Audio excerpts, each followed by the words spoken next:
and that should go live. And if it doesn't, they can cough. That's all I'm going to say. Welcome to the show, Devon. Few technical issues. We live right now? I don't know, mate. We started the thing, and then I got kicked off. It says live. Welcome to the show, Devon. Few technical serious blessing, if that is the case. Oh, mate. We started the thing, and then I got kicked off. Yeah, we are live because I can hear it on somebody's. Yeah, who's got their audio going? Who's got it going? I can hear it. Some fucking idiot. Whoever's got it rolling, turn it off because I can hear it then anyway. But we are live every other week, trying to watch the comments.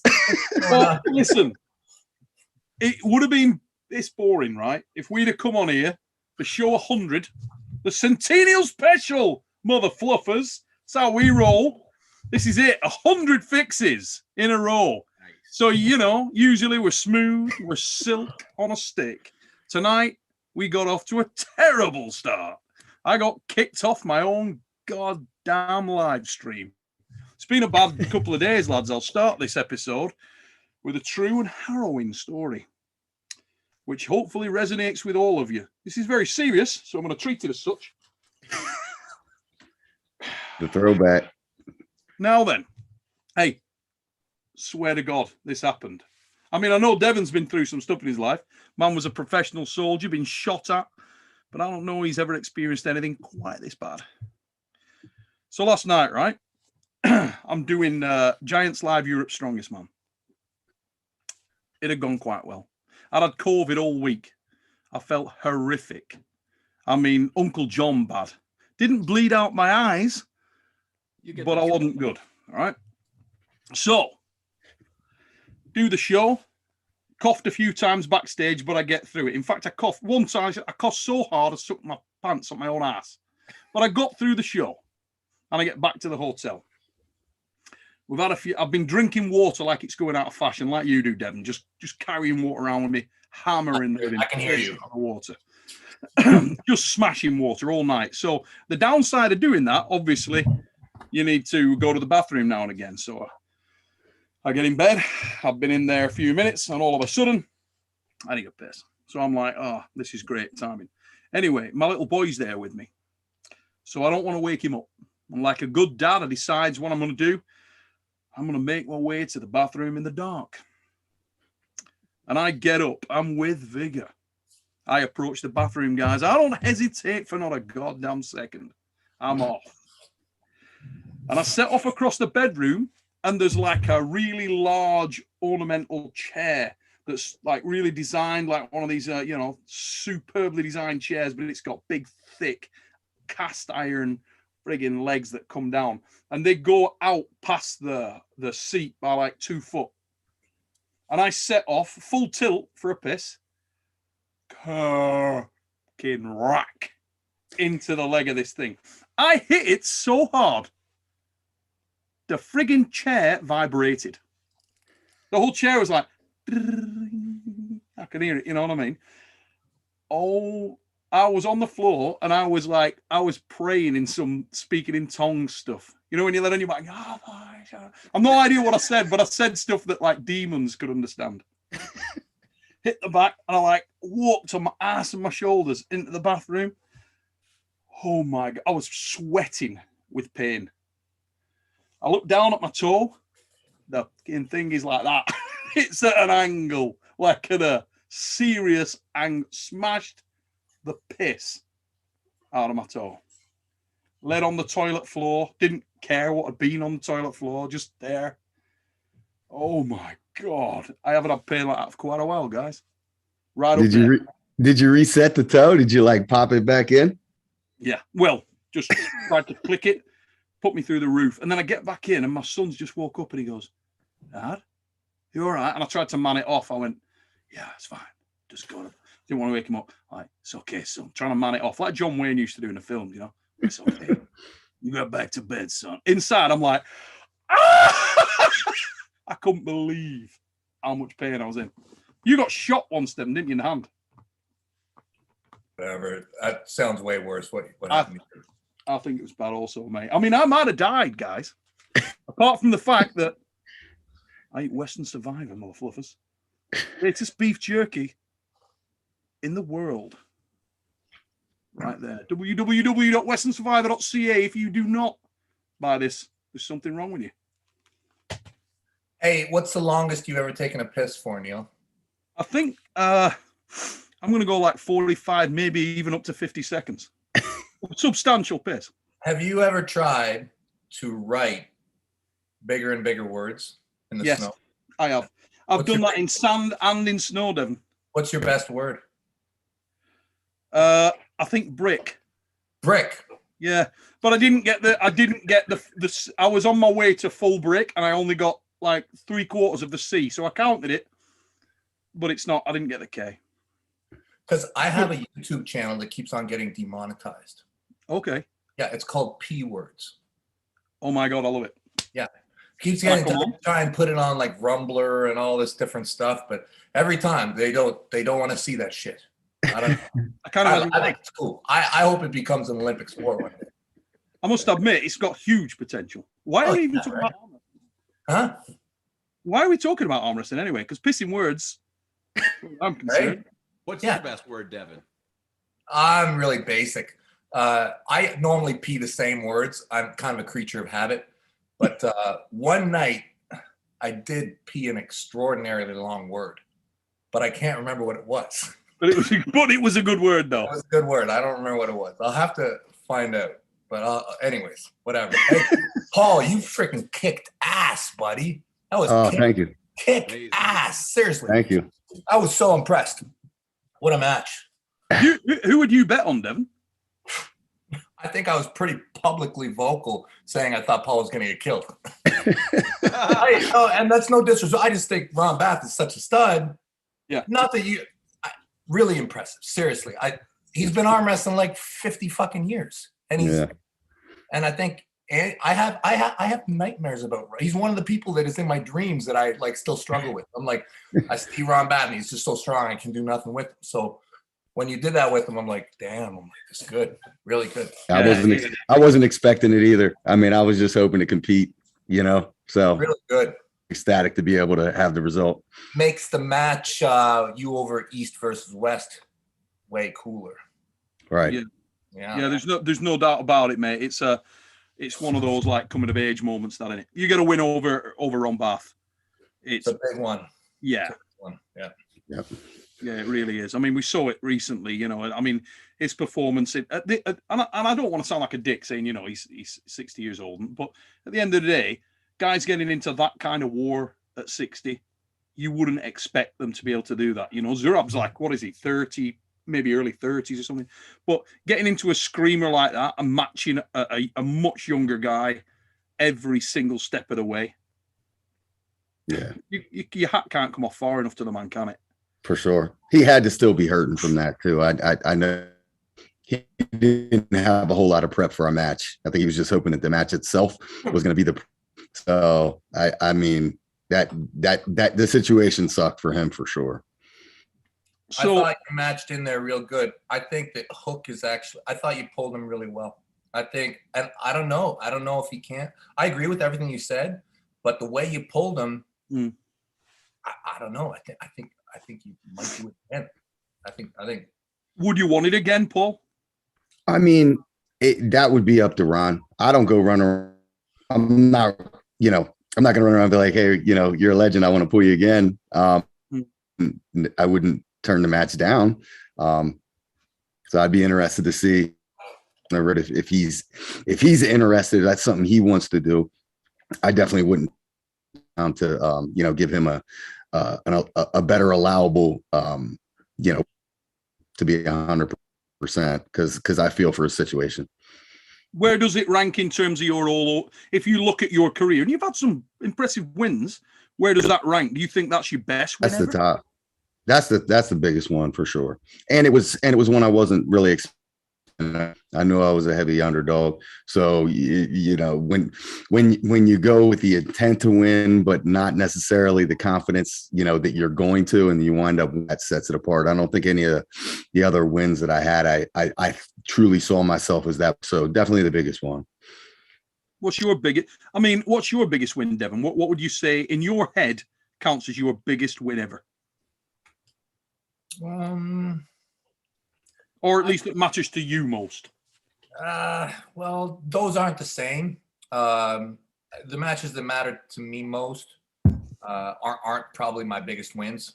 I'd say probably the ones where I took the world title. So 2008 John is, it's substantial. Yeah, that's massive. And what was it, 2012 Pushkar? Yep. Those are world title, matches. So, but I'll tell you, June 25th is going to be my biggest. Mate. That's the biggest. Friggin' big match right there. Fucking right, it's big. Criminally big match. But before we move on from, obviously a consistent topic before the other lads join tonight, what is your biggest word you've ever pissed, Paul? Listen, I never artist. Spelling is not my strong suit, so I don't know if any of mine count as words at all. Seriously, tell me next time you go like either to a private stretch of beach or anywhere in the snow, you'll be like, yeah, I'll give it a go. I'm gonna give it a go. See if you can write wrong. I can't promise. We're talking about the biggest in my head phonetically. You don't want to join in on this one, do you?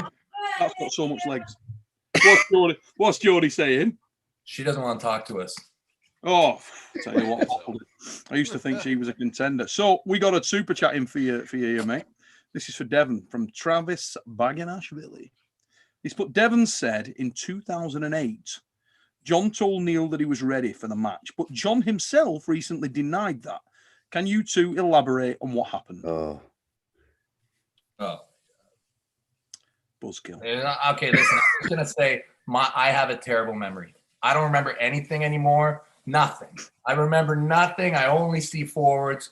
I can not even tell you what just happened. So the only thing I'm going to say on that is this: I out of respect for everyone involved, I genuinely believe that one should just go away. The match happened. I believe that the result of the match was a fair reflection on those athletes on that day. That's what I believe. And I also would go on to say that I don't think either one of those lads, not Devon or certainly not John, have anything to prove. And I'm going to say, particularly to me, I've had the honour and the pleasure to be in the room when both lads have done what I consider some of their very best work. They have absolutely nothing to prove to me. Not a thing. I would defend either one of them's career to the hilt. They're both two of my favourite arm wrestlers that has ever been involved in the sport. And nothing to prove at all. I was just really pleased to have the opportunity to have lads of that level compete in the Arm War Super Series. It was an amazing matchup for the fans of arm wrestling at a time where we were trying to really crack things. We were getting it out there in a lot of countries to a lot of people who didn't know the sport of arm wrestling. And just having, that card that day, people probably overshadow the fact that the card that day, and I'm sure Devon will attest to this, that was a hell of a card. The match that took place between Mike and Marcio that day was phenomenal. That's the best match that day.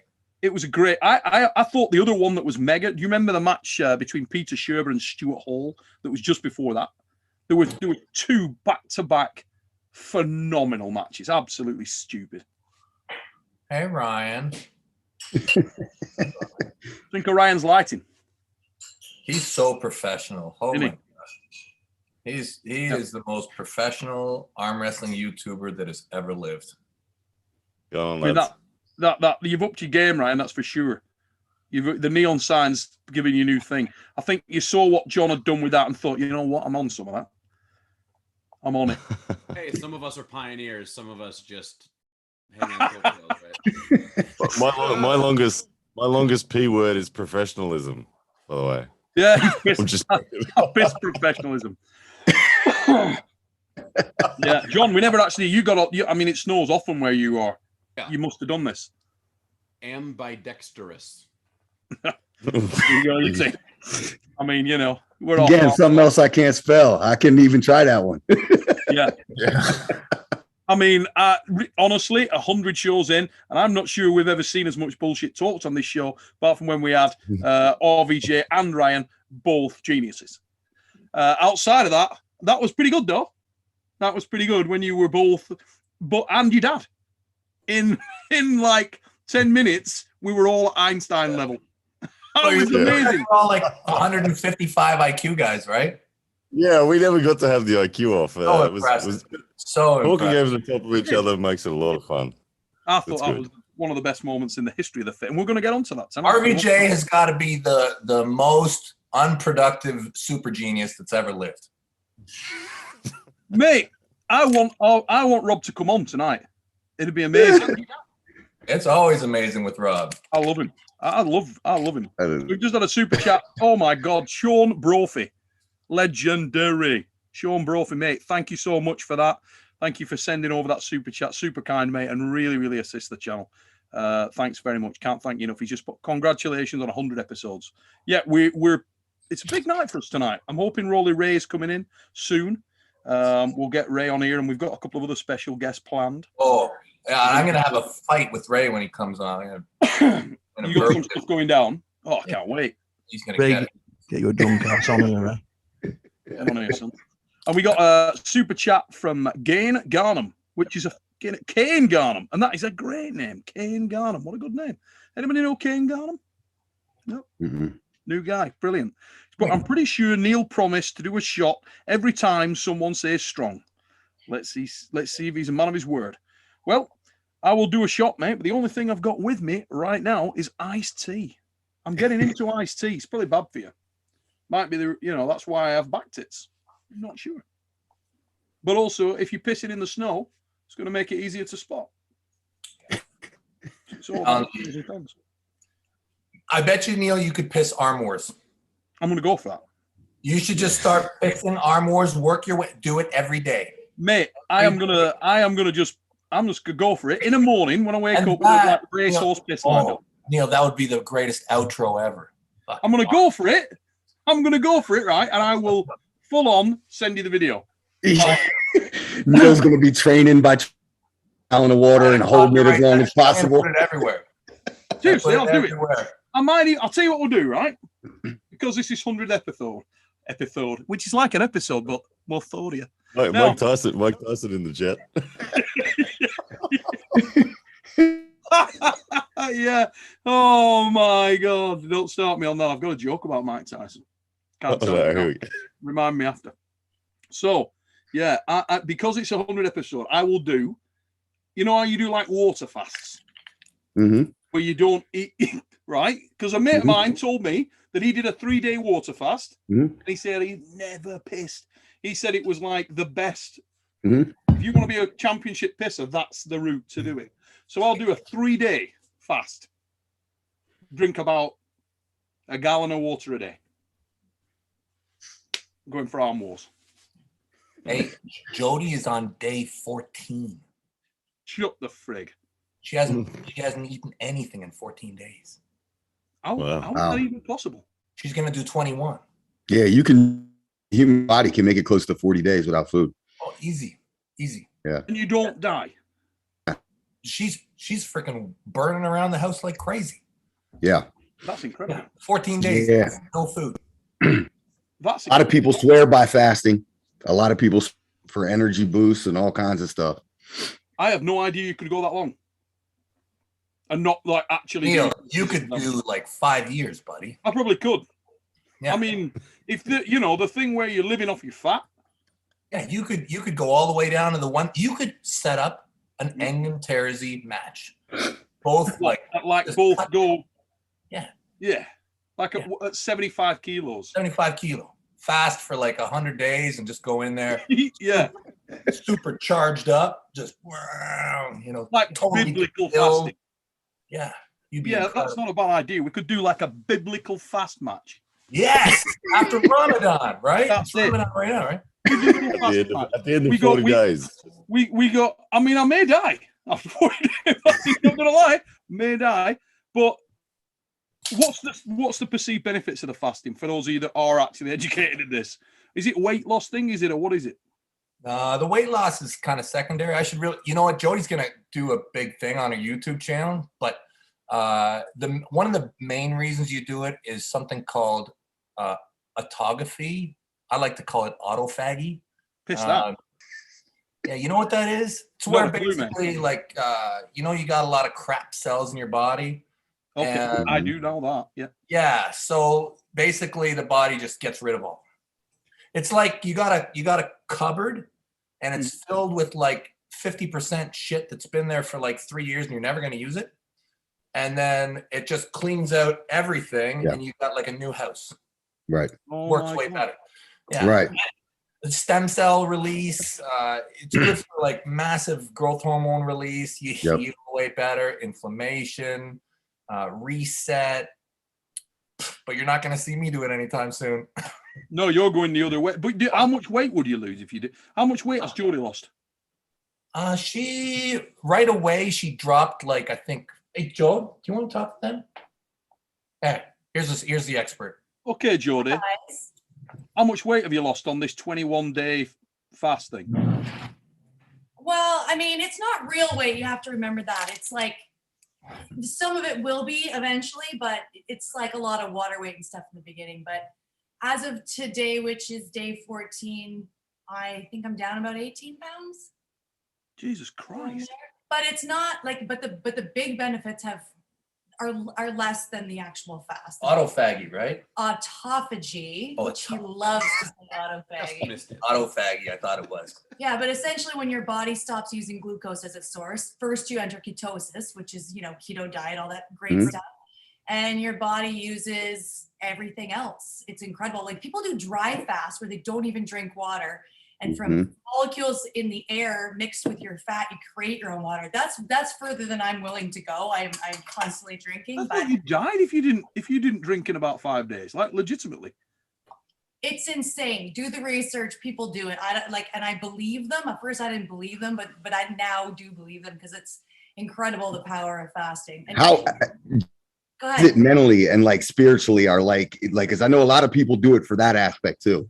Oh yeah, there's something called, like, I'm doing a 21-day fast, but I think the original 21-day fast is called the Gabriel fast, and it's based on Gabriel from the Bible. And there's also, and I'm not as strict as all that. Like I do take electrolytes, and I take, you know, I have coffee and tea and things. But yeah, for me, the clarity, it's incredible. Actually, today I'm taking just a quick break because I'm in the middle of this massive flow of energy to write. She's making sandwiches for me. Yeah, I do make food all the time. It's great. It's so fun. So you're telling me you're 14 days into this and you're only having water and you feel okay, you feel good? No, I feel great, actually. Wow. Yeah, I feel fantastic. The first week is the worst. Like the first week is hard as hell, and I do get super irritable about things I have a reason to be irritable about, but much quicker than I would normally otherwise. And she's not fasting. Yeah. What's that? Yeah. Yeah, she full on is not fasting. And she thinks I'm let me tell you right now. I could call her in here and you would say one word right in front that describes him, and she will first guess. Anyway, sorry. Well, those things all exist without fasting. They're just much more pronounced when I am. Engin, are you fasting right now? What's that? Are you fasting right now? Not right now. It's middle of the night. It's okay. Are you doing Ramadan? Yeah.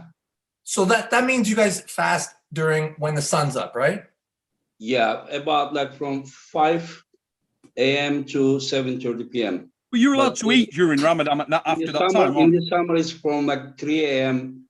to like 9 p.m. You know, because the days are longer. And how long does that last? It depends, you know, like, oh, you mean like how many days or how many hours a day? How many days? Oh, 30 days. 30 days. And then it's Eid right afterwards, right?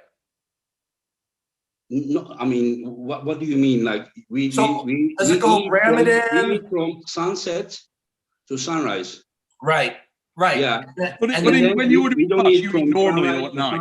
For 30 days, this is a circle like this. Right. 30 days. Yeah. Do you normally lose weight during that time or no? Because it's like forced intermittent. You know, some people loses, some people gains. I don't understand. Like, but my strength increases during the Ramadan. We train after the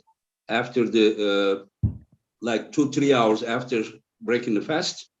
and then somehow I don't know, like my It's power because- just goes It's up. because your body uses so much energy for digestion, and when you give your body any break in that, it creates this ability to produce better energy afterwards. Like you're resting your digestive system. Yeah. Then All that you don't eat, drink anything, and then you start eating. 2-3 hours later, you feel like I mean, you are yeah. incredibly strong. That's I feel like that all the time. Who knew? All the time I feel like that. You haven't even got one technical direction on it. 100 episodes in.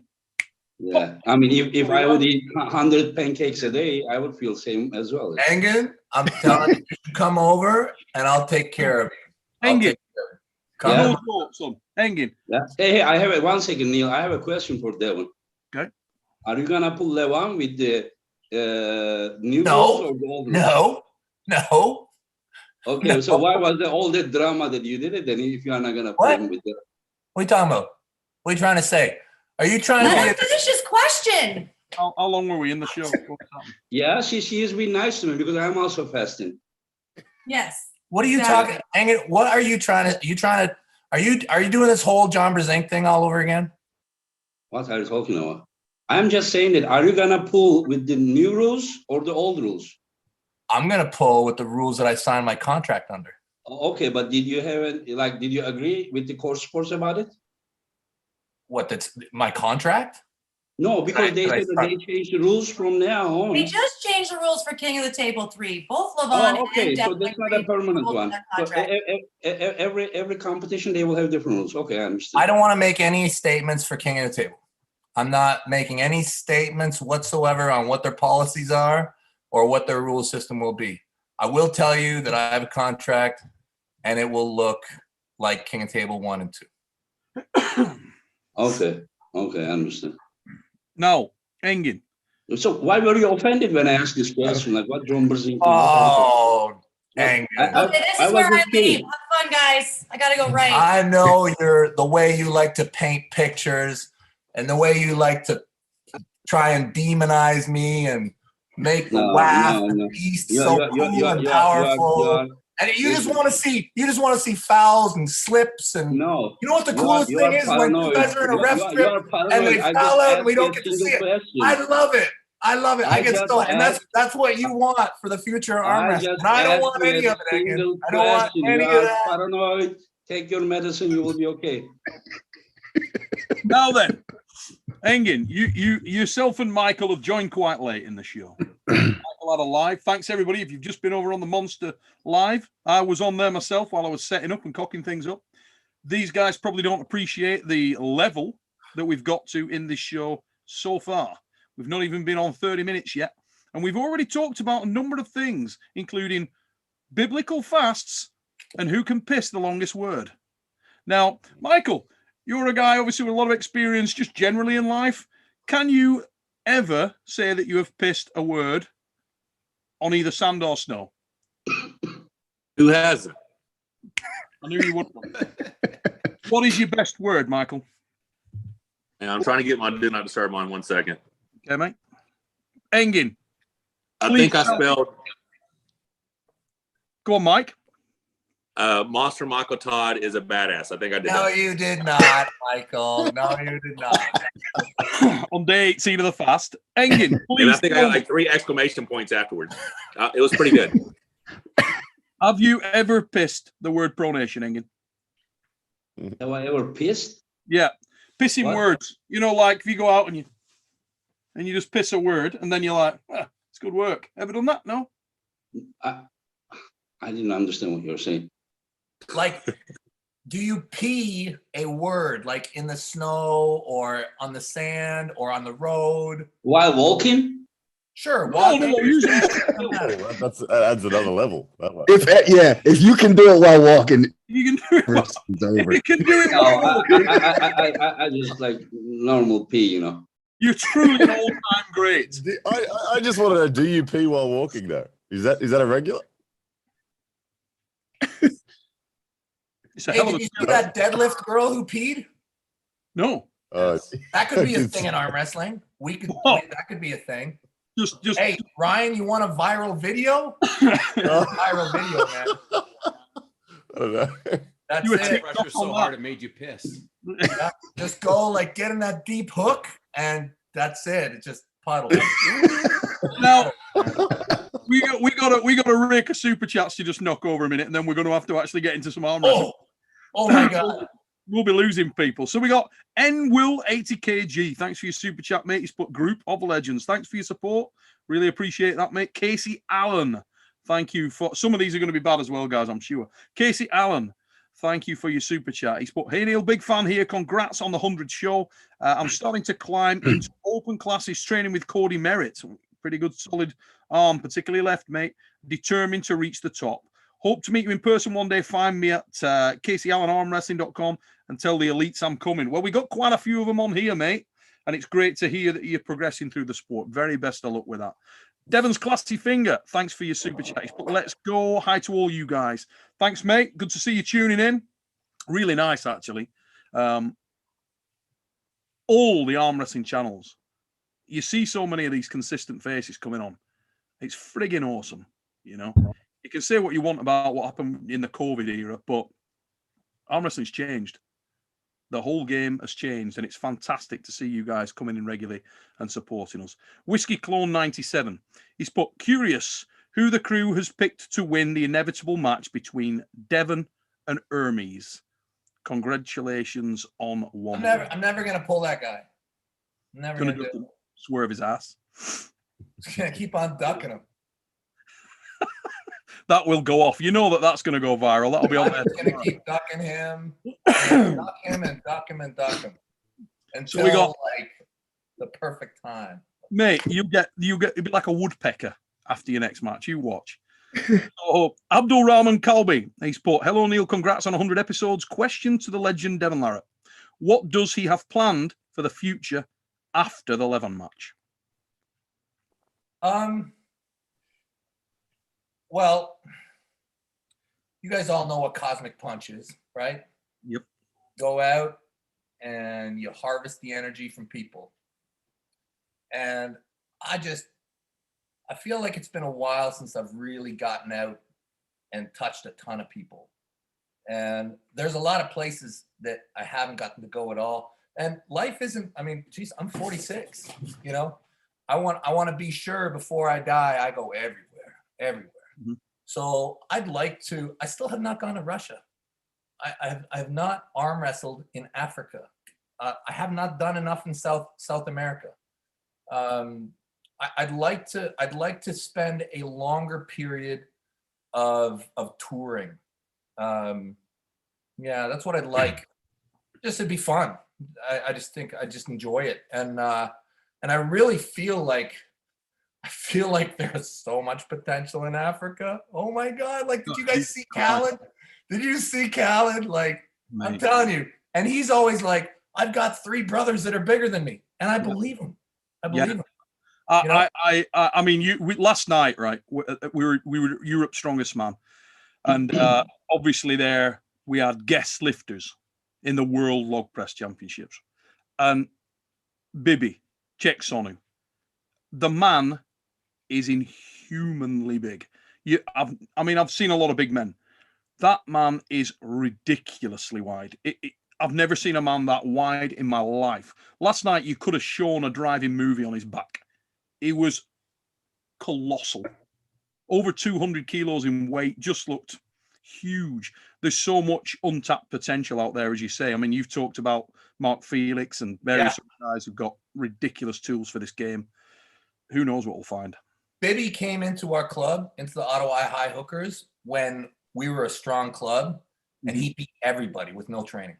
I was the only guy who could do anything with him. He beat everybody, all the arm wrestlers. Ridiculous. That's ridiculous, isn't it? He's stupid strong. Stupid. Yeah. So, as you might imagine, we got a lot of people coming in and asking about the whole thing that's going off. I'm pretty sure while Mike was live, that Alex Cadetcha and Hermes were live. And I'm assuming that there's a lot going on, and he's been talking about you quite a bit, if anybody knows about that. But Marcus Thompson's just come in and said, Devon, what are your thoughts on Hermes, Mr. Gabagool, and his obsession with you? Yeah, he's completely obsessed with me, and I appreciate it. makes me feel really special to know that this young Italian stud is in love with me. I think it's flattering. It's flattering that he's still target fixated, but seriously, I don't care about him. I actually enjoy that he's getting more and more pissed off at me by me. Like, I don't know. Look, at Hermes is great, but the truth is I want to I'm pulling Lavon. Okay, Hermes is like down here and Lavon's here. Like, piss off. Seriously, fucking piss off. I have some serious work ahead of me. Serious work. Like, beat Alex or Dave or somebody. Focus on some. Like, if I beat Lavon, he's not next on the list. He's not. But it's a little bit of wasted energy now that the match is set between you and Lavon, innit? I mean, yeah, it's totally wasted energy. Like, it's just not going to happen. No and way. I'll tell you, if I was to beat Lavon, the next guy is Vitaly, because Vitaly's in number 2. If that match is viable, it would not make sense for me to pull Hermes, even though he's a jackass. You know, like, that's the only reason why I'd pull him, just because he's a jackass. So I'm going to address this next one to Monster Mike, because he likes a tough question. So this is from Dizzy Busy 88, and he's put, "Hey guys, what do you guys think? Would Sarah Backman be better served to try to go around Gabby rather than through her? How do you figure Sarah on the strong versus tricky scale?" And by going through her, I'm assuming that you mean, or going around her, I'm assuming that you mean top rolling around the strength and through her actual arm, rather than trying to, like, avoid the match with her. That's how I'm interpreting that question. So, Mike, did you see the match with Gabby and Sarah? Yeah, it's very impressive. What, in terms of technical approach to the match from Sarah's perspective, do you think there's any route through Gabby on the arm at all? If she takes more of a Devon approach and blows your hand up in the setup and does all that, because clearly she had more endurance. Gabby was out of this world strong, but once her hand got blown up, because she was containing Sarah really well, once her hand got blown up, her hand got exposed, and Sarah had a path. You know, so I don't think strength for strength she can open that lane until Gabby's hand gets blown up. But definitely don't try to go through her. Gabby's way too strong for that shit. That's even when the wrist was brought back, Gabby actually impressed me with that, because it looked at one point like there was a real lane opening up there. It was almost like, when you watched it, if there'd have been another 3 rounds, it might have swung the other way. You know what I mean? There was a lane there, wasn't there? But just not early enough. But Gabby actually impressed me with the side pressure. I've not seen that with a wrist compromise to that level before. So, yeah. Since we're talking about that match, Neil, I want your input on round 2. Sarah was saved twice by foul as she was getting flashed. Hold on, didn't Gabby foul? No, Sarah fouled both times. So I don't know how they didn't call that a win for Gabby. That's clearly Armwrestling rule. What? You cannot be saved by a foul. The pin cannot. I don't know what happened. Are you sure? I thought Gabby fouled. I'm 100% sure. There was definitely 2. Round 1, wasn't it? No, it's round 2. Round 2. No, when Gabby fouled, but it was Sarah. Yeah, Gabby started twice in round 1. In round 2, as she flashes Sarah catches an elbow foul, and Bill restarts the match. Now, you can't blame Sarah for not, you got to let her roll with it, right? But that technically was 2 more starts that Gabby didn't have to have. And I think that contributed to her hand pumping up so much. Now, Sarah looked amazing. She found the lane. If it would have went any further, I believe I predicted 4-2 for Gabby. If they had pulled any more matches, they could have pulled the rest of the night, and I think Sarah would have won everything. But I don't think it would have got that far had they enforced the rules the way they're supposed to in round 2. I agree. I agree with that entirely. I do. In my opinion, watching it, I thought, dodged a bullet. These things do happen, but for me, it was, Same thing happened against Khalid, Larry and Khalid, round 2. That should have been 2 wins to Larry, because Khalid was in the King's move, elbow off the pad, 1 foul, elbow off the pad, 2 fouls, elbow off the pad, 3 fouls. He should win. I mean, he was rewarded a restart when there was 0 chance of him winning the match, right? The foul saved him. And I felt like they fucked that up too. I think, that's a difficult one. I really felt for Larry. But in some ways, I think the biggest problem Larry's facing at the moment is the format he's not suited to at all. He's an extremely explosive lad. He's clearly got a lot of top end power, but he seems to me that he burns really quick. He's getting massive shutdown in lactic acid. I mean, he just drops off a cliff. You know? Oh, he still would have lost 4-2, but he should have won round 2 is what I'm saying. Yeah. The rules just were not enforced correctly. What did you think of that match, Engin? With the Larry first of all, about the Sarah match, that I don't understand why Sarah, repeatedly tried to go inside when Gabby started early. You feel that there is a wall there. Your only chance is you just need to load as much as possible before the go. Then if she could just started doing that right from the first round, I think that what we saw on the round 4 could be probably on the round 3, and then round 4, the things would completely change. So I don't understand how she wasted the round 1. Like she should have just load a lot and tire her hand, before the go, after the go.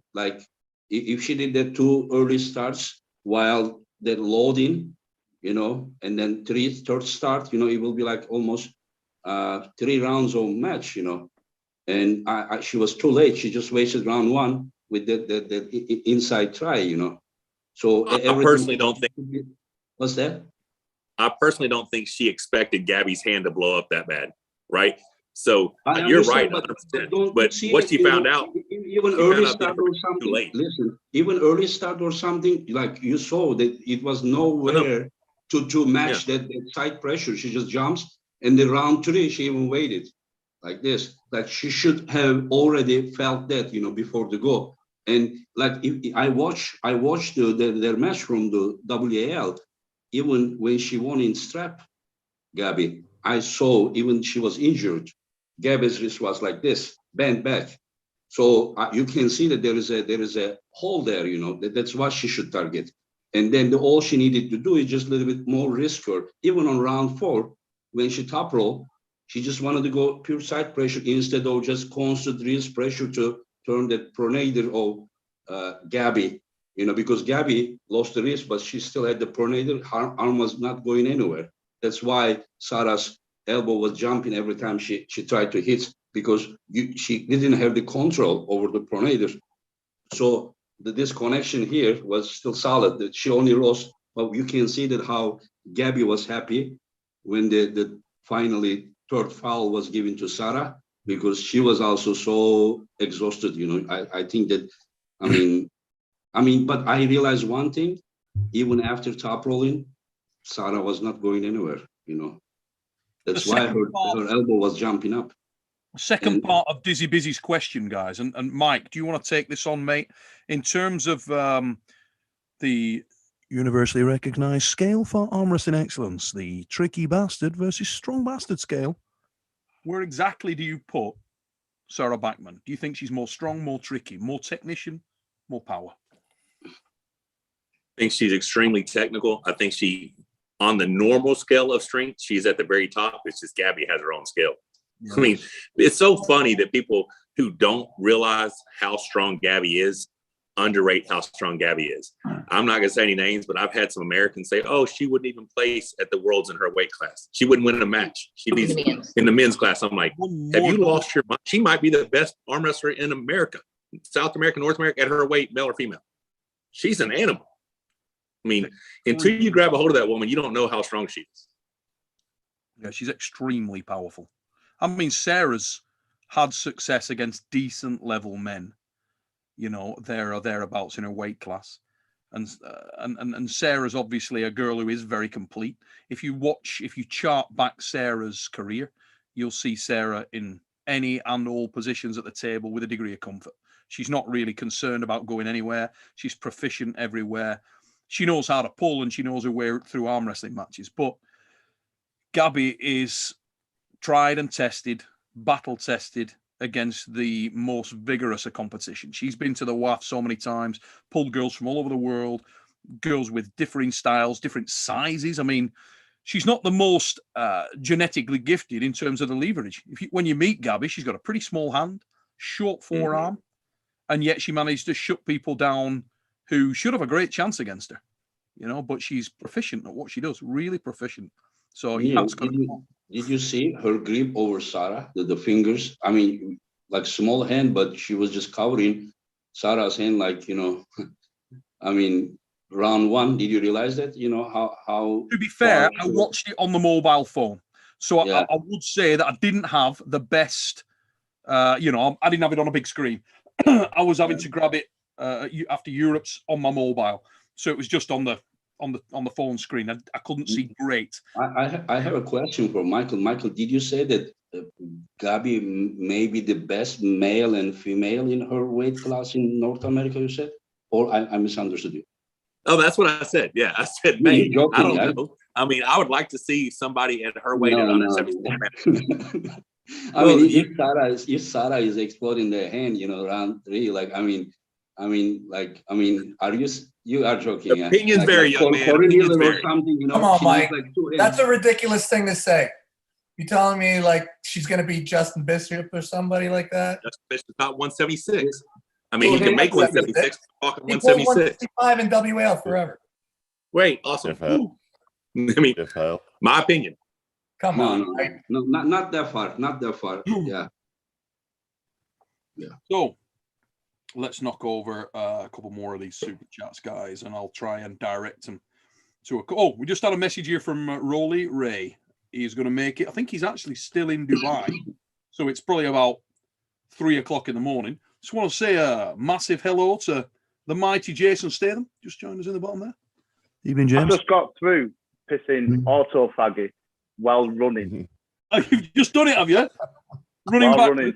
Also, While getting back here, yeah. works. It's stretched out, but if you look at it from the right angle, it says auto faggy. Yeah. Not being funny though, Jess. Here's one for you. When we have Devon, Mike, a few of the guys over, because Mike obviously pisses a strong word. When we have a few of them over, some of the lenses you've got there, a bit cinematic, put some nice filters on there. What do you think? Could we do something special? Make pissing look like it's never looked before? I thought you wanted to get some dick pics then. What are we doing?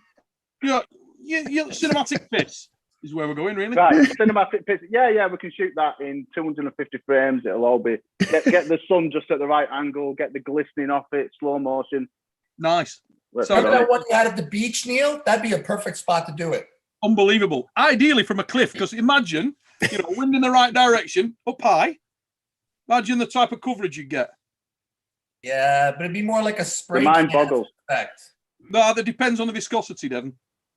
True, yeah. All about the viscosity, son. Neil, before I sleep, I go sleep. Can I ask something to Devon and Michael together, both of them? Tell you what, Engin, that is why we had you on the show, mother fluffer go. Okay. See, Devon is laughing, he's just expecting something. But just calm down, it's not too bad. I was just going to ask you guys that, do you guys believe that maybe not everyone in the top 10, but some of the guys in top 10 can beat each other like by the logic of style makes matches? Or you think that if somebody is ranked above the others, he would beat all the rest? Absolutely. No. I completely... No. Let them answer, then I will get your answer as well. Okay. Like, Michael? I think basically most of the guys in the top 10 on any given day, the outcomes could change. That's my opinion. The things can change, right? Yeah. But is it only because of the current form, or is it because of the style as well? Styles make matches. Styles have always made matches. That's just the way it works. But like I'm watching different matches. I like my chances against this guy. I like my chances against that guy. The only outlier might be Lavon, but the rest of us, I think on any given day, outcomes can change. Devon, what do you got? I think that you have like an altitude range for each guy, and you do have people who can reach different heights. To say it's like, You know, I'd say one guy, the easiest person to rank in the top 10 is number 1. Yeah. The second easiest person to rank in the top 10 is the number 2. And so on. It just gets harder and harder to rank the further down you go. I think it gets really messy from 3. and I think it's quite messy. It's still quite messy everywhere, although there is an argument to be made around the first 2 being significantly distanced. But after 3, or once you get to that 3 mark, I think the whole thing's messy as shit right now. Incredibly messy. I actually think it's more clear right now than it has been in a while. Oh, Devon, you said that, you know, the easiest guy to rank is number 1. Is it your opinion or the results till now? Well, you have to go with both. Obviously, so in your opinion, Lavon is the best guy right now? Yeah. Right now? From a ranking perspective, definitely. Yeah. Let me answer that. I'll beat Say him. again? What? I'm going to beat him, Engin.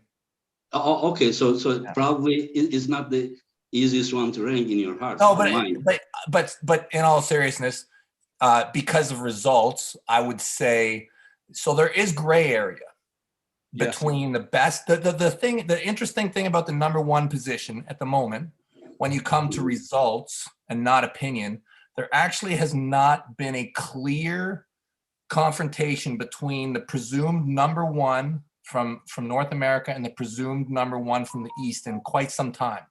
So there is presumption that there's nothing like that. It doesn't have to. When you say world, it doesn't have to be the best of East and best of West. Sometimes best top 3 can be from West and best top 3 can be from East. But the only thing that we can say this because they don't meet each other often. Probably that's why you say this. Right. I'm just going to stop you there and give it a minute. I think you'll find that the top 8. Brisbane. What's that? Top 8 guys, mate, in the world. Brisbane. The problem is we've had some periods where a lot of the number 1 guys in the past have fallen off due to injury or whatever. Okay. Happened to me. Okay. I fell out of the top spot because of surgeries. I disappeared. I didn't hand the title over to anybody. It was then presumed to go to Dennis, I'll say, and rightfully so. But there was never a clear transference. Okay. From Dennis. Dennis fell, not because he was beaten, but because of injury. Pushkar, injury, serious injury, rest in peace. Lavon, okay? But there has never been in the past, in my opinion, in the past good decade, where there has been a complete transference from a presumed number 1 and another presumed number 1. Yeah. There has never been, in my opinion, opportunity to meet each other. This will be, in my opinion, what's going to happen in June will end all discussions of who is absolutely the number 1 in the world. Yeah. And if I beat Lavon, Dave will be the number 1 in the world. And if Lavon beats me, then Lavon is number 1 in the world. Okay, you are making fun with some people, I think. No, legit. He means that. That's a legit statement. I've spoken to him offline about that, and he's serious. Yeah. So if Devon beats Lavon, then Dave will be ranked number 1. Exactly. Because it's a circus, Engin. I will have won in the circus, and the circus doesn't count. We all know that if I win, it's because of some circus, bogus, eggshell in the omelet, all sorts of crap, which half the world is going to spit out. I think that the arm wrestling world, the community needs some patience.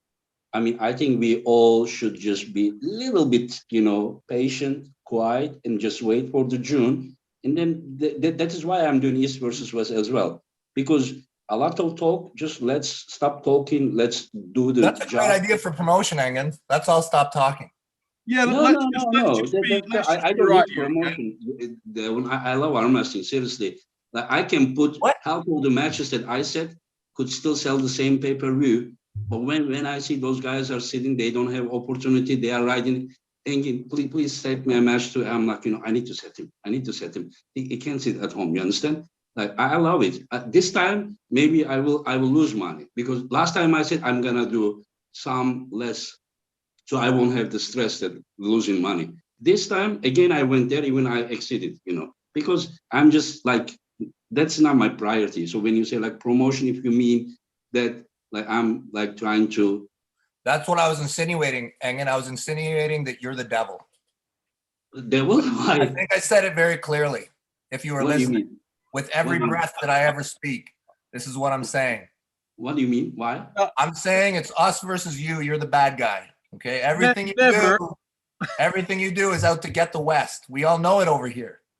Every match you said. Who else from the West that is best I can bring? Like, look at the team that I'm bringing from there. Even I ask you if you would come. I mean, who else I left? Dave, Michael, Tata Shinks, Pauline, John Berzing, like Marcio Barboza, Matt Mask. Like, who is left? I asked for Cody Merritt. He got injured. Like, who else can I? What about pork chop? Just shut the fuck up. Hey, Brendan Mulvihill is gonna top roll you right to the pad. Brendan Mulvihill will destroy you, Engin. Okay. He will leave you with nothing. Listen. Okay. Before we get off track, the point that was making there was, I'm gonna jump on and just say that I agree with. In that, as long as you've got massive passion in the sport, okay, and as long as you've got a degree of favoritism which is really high and people do give a shit, you will never eradicate the fact that people are going to just not have it when their guy loses. It's just going to happen. I mean, we've had a number of people that have been victims of that at one time in the career. I mean, Mike, to be honest, has been a victim of that.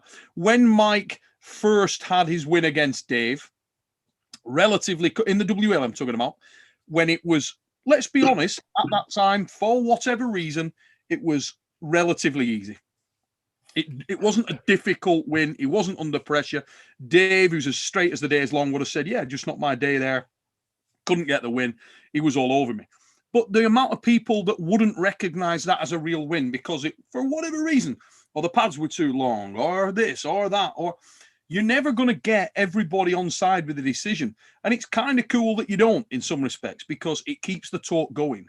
Get yourself over to armwrestlingforums.com, mother fluffers, and get your opinion. That's the promotion. That one you're listening. Hey, speaking of ruining arm wrestling, who's this guy who just came on? That is what is? I'm looking at you like you're the enemy right now. Here we go. Yeah, that's right, Ray. You got one. What did you do, man? What did you do? What did I do? Well, you tell me what you did. That one is drunk, Ray. Just. Ray, did you piss like a really long word? Did I? What do? They're asking you, did you pee around while you're walking? No, they are not. Even Engin's on it. Engin, you're like, seriously, Ray, you need to, while you're walking, son, cracking out words. Piss Scrabble. It's the thing. Ray, somebody just film you while you were walking and peeing around. They will put on YouTube. Ray is genuinely like, what the fuck is going on? Maybe he did that. Devon, what did he do? What did he do over there with the rules, Ray? Because I'm blaming you right now.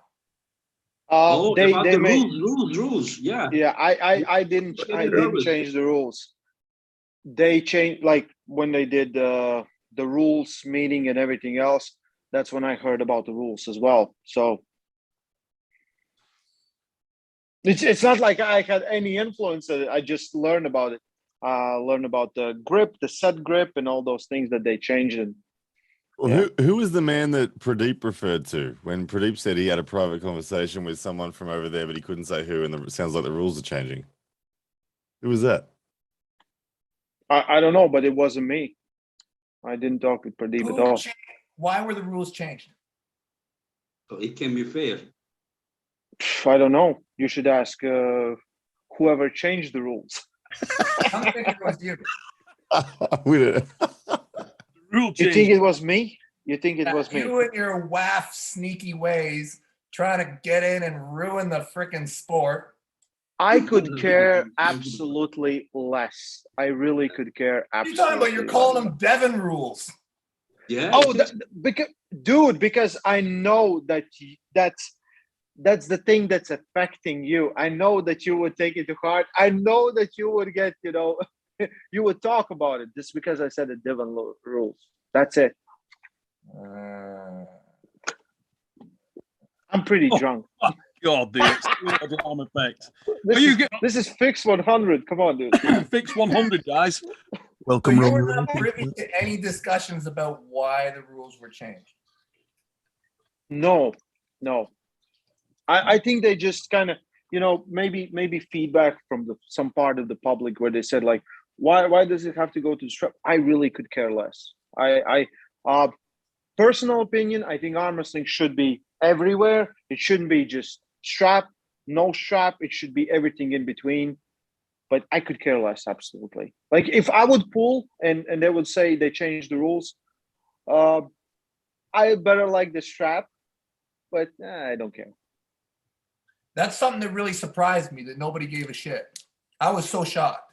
Because I'll tell you, we asked them. No one gave them. So weird. So weird to me. Like, I feel like if I was at an event, it's happened. When I go to an event and they change the rules, I'm going to lose my mind. Yeah. I don't know. You want to hear what I heard about it? Yes. Oh my God, yes. I heard that you realized that you're gonna lose to Lavon, and you asked them to change the rules, so you would have an excuse to just not to pull him. Engin, aren't you supposed to be extra truthful during Ramadan? Like, isn't God watching you extra close right now or something? Devil, whenever I think about arm wrestling community and devil, I mean directly 100% you come to my mind. You're the devil, Engin. It's not me. It's you. You are manipulating the hundreds of thousands of people. That is like it's good for the arm wrestling. That it saves time when you see that hundreds of matches and without the strap. How the fuck that putting strap is going to save time? Just not every match goes to the strap. What? What are you talking about? Not every. I just said it very clearly. What league have you been up? You've been. You're one of these WAF guys. You are talking about. You don't have like any place in the future, Engin. No talk about place. Arm wrestling and you want to eliminate the arm wrestling without no place without in this discussion with these WAF. That's designed for like arm wrestling, like 1,000 people. It's like a hot dog maker. No, WAF is like a hot strap is invented to tie the hands when it slips. No, it is not to limit the arm wrestling. No, Engin, you have a right to a strap. You are the one who is you have a right limiting to the arm wrestling. Engin, you are limiting. But Devon, as a guy that loves the sport and you invented freedom arm wrestling that gives more freedom to arm wrestling. Yeah. Don't you think just limiting us going straight to the strap is limiting us? But it's good for his freedom. Here's the thing. I do believe that there's a place for get your grip, be happy with your grip, arm wrestle. Awesome. Great. However, I also think that you should be like, I want a strap. And you should get a strap. If both guys want. No. No, why? Why would I care about what you want while the other one? I think we should keep arm wrestling democratic and open. I think you should have the right. I think if you want a strap, you get a strap. Whatever. How about the other guy's right? Wait, you can get a strap. Let's be honest here. One thing I'd say is you can get a strap if you want a strap, if you can get to the strap. When it gets a bit ridiculous, he's like, oh, he was trying to get to the strap. Let's foul his ass out. Because everybody wants to see matches end on fouls. Earn it. If you want to see it end on fouls, you're inherently a prick. Right. The devil, in fact. Nobody wants to see you. Engin, you do not want. Listen, I was stood next to you, Engin, when we were at the European Championships in Germany. Incredible match. It's the hook. Everybody's been waiting all day. And when that frigging thing ended on fouls, you and me were pissed. It was like, you have got to be kidding. It was Shakilov and Babayev, and they hit the hook, boom, straight in there, and we were like stood there with a semi on. Next thing you know, somebody calls a friggin' foul, and we were pissed. Nobody. No, we're talking about strap. Don't try to save Devon now. No, I'm not You're trying not to save talking Devon. about What I'm fouls. saying is that you can't have a situation, or in my opinion, it sucks in a supermatch situation, right? If you're in a supermatch situation, Yeah. and you start looking for, oh, that guy slipped intentionally, it's foul his ass out, that blows. It blows. Blows. The Hard Anger Open the other day showed us one thing, right? Different discussion. Great That's a different tournament. discussion. To You've got to have a vertical separation foul, in rules for those two vertical things. strap is a different discussion. But when you sleep, you need to keep your elbow on the pad, of course. Not the way that Devon sleep from John, just pull his elbow from the pad, What? like What are help you me talking on the Hey, did you WL. know, I'm talking about Engin, WL. did you know that John WL, I am requested talking the about strap? Did you know that 2015. John, after round one, every match, he's like, Devon, can we just start in the strap? I was like, whatever, John, whatever you like. Listen, I am talking about 2015. First, listen, understand. Oh, then answer. 2015. Oh, Yeah, when you pull your I don't elbow like this from the pad, you know, like nobody remembers. Did you know that the rules in WL now is that you have a right to a strap? You have a right to it. Of course, I mean, you almost owned it, you know. So I was you right, only would arm wrestle where your rules are. Ah, that is why I think that after you pull Lavon, instead of going South America, Africa, you should just come and arm wrestle in different leagues with different rules as well. Engin, listen. Okay. I give right you. to a You know strap. what? Today I You have rank the you right number to 3. it. Listen. Today Engin, I rank when you you number and I 3 in arm the world. wrestle, You if know my what hand people is say? too much for you and you have to ball up and slip out like you always do, you can have the strap. You can I mean, if you can sleep, yes, of course. But now you can don't just pull. have it. You can just ask for it. I'll give it to you. Because I'm that kind of a generous person. Yeah, just don't change the subject. You know that you are squeezed to the corner now. You just go in different place. You're not gonna. I legitimately I'm believe in the month of Ramadan. you should have the right. I'm like an angel We have now. straps. Everybody The has devil straps. cannot provocate We me. all Just have calm down. straps. We have them everywhere. Why not use them? Why would you not use them? The strap is invented when the hands cannot control each other. Listen. This if is you're like gonna listen at the honestly, beginning. Now we all have them all the there time. There are different Hi, types guys. of I'm out. athletes. Is Mike on too? Mike! No, Oh my God, I didn't know Mike was here. Mike just left. There are guys who can No, pull Mike. more. Look, we can all agree. Engin, that's your fault. Thank God in 2022, we're arguing about something different than we've been for the last goddamn 20 years. Oh, I can't believe that. You know, Jonathan, you are new to the sport. Devon has been. Let's just have a vote. Let's just have a vote. Let's just have a vote. Everybody who thinks they should have the right to a strap at any point in time, just put your hand up. At any point in time. Oh! That's It's a tie. It's a tie. I understand both sides, but I like the strap. Hold on. James, you don't count. You don't count. You don't get a vote. It's a win for this team strap. It's a win for team strap. You've got to give the guys who want to vote it, Engin. You've got to give the chance to fight to say everything. Yeah, we're all biased. I understand what Engin's.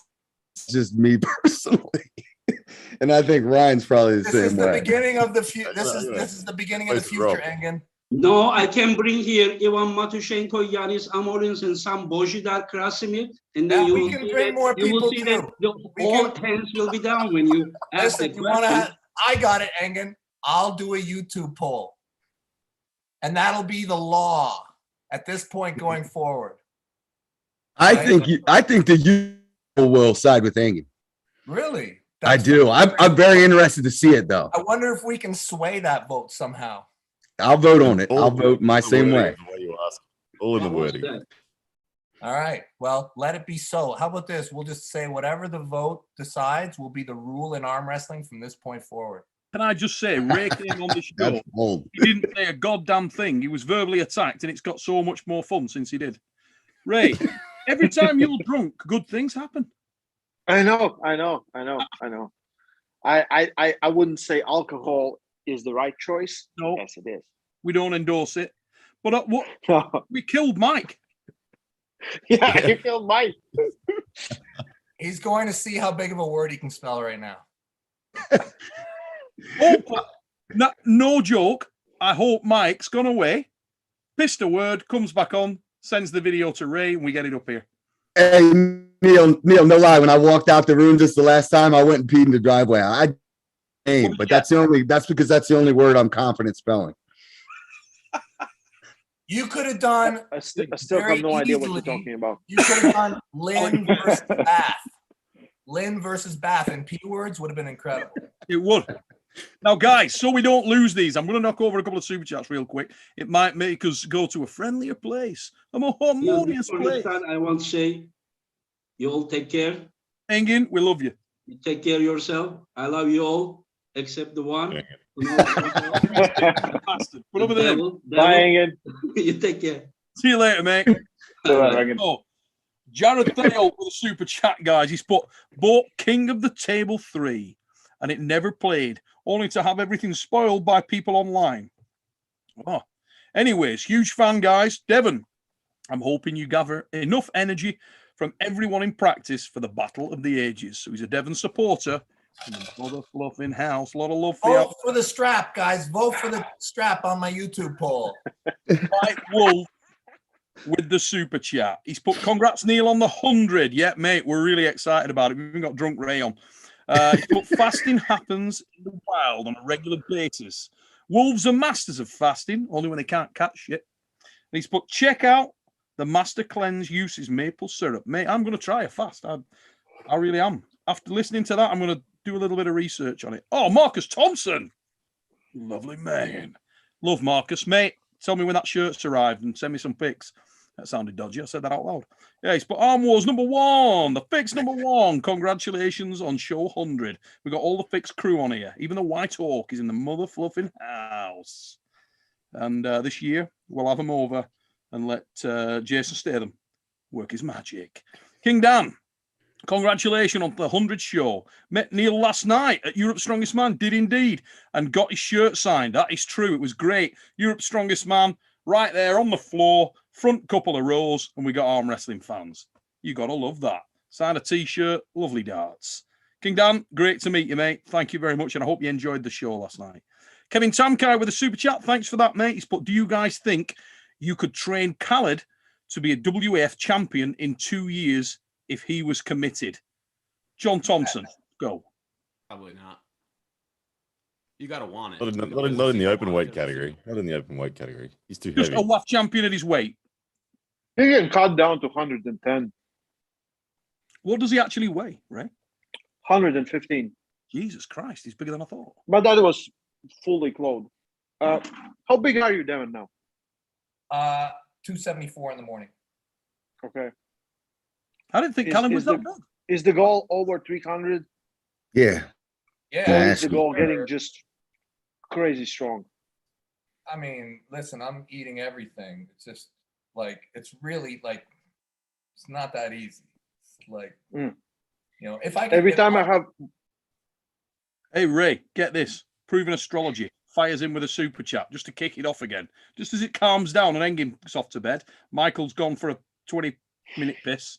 Just been informed of that, legitimately. Proven Astrology, thanks for your super chat, mate. We love you. But oh my God, I was thinking the same thing as Devon about Rolly Ray trying to break King of the Table by making it into an unwatchable PA element. The ref saved the event. Ray, the fragile ground going on with the PR. Yeah, Ray, I'm just sleeping in my room, and that's all I'm doing, and they just trying to accuse me of everything. Ray, you being there, that's like you're like a witness to murder, and you did nothing about it. Like you just are like watching. This thing being destroyed.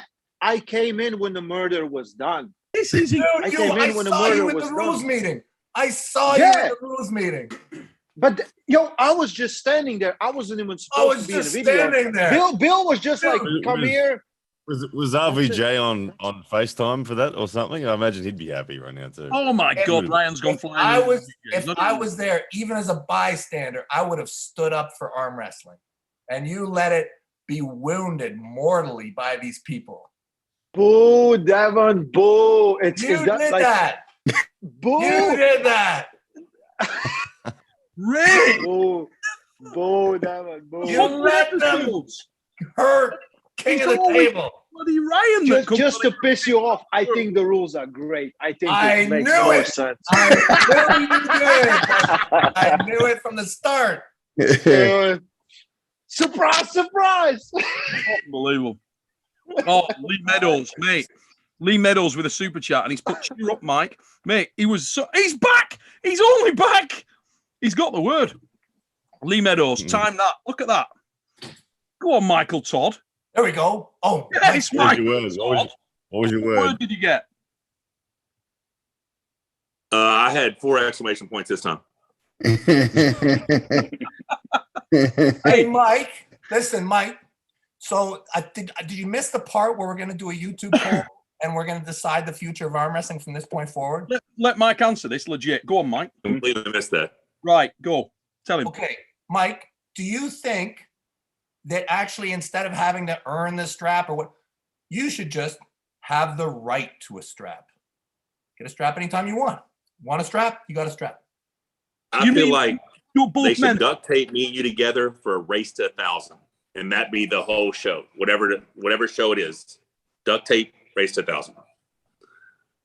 Listen, by the time we're done with these rule amendments, people are going to show up and they're going to have an option of between 3 to 9 straps to start a match. That'll be, and whoever picks what. So if one guy picks 3, the other guy picks 7, you'll land at 5. 5 straps. Michael, there you go.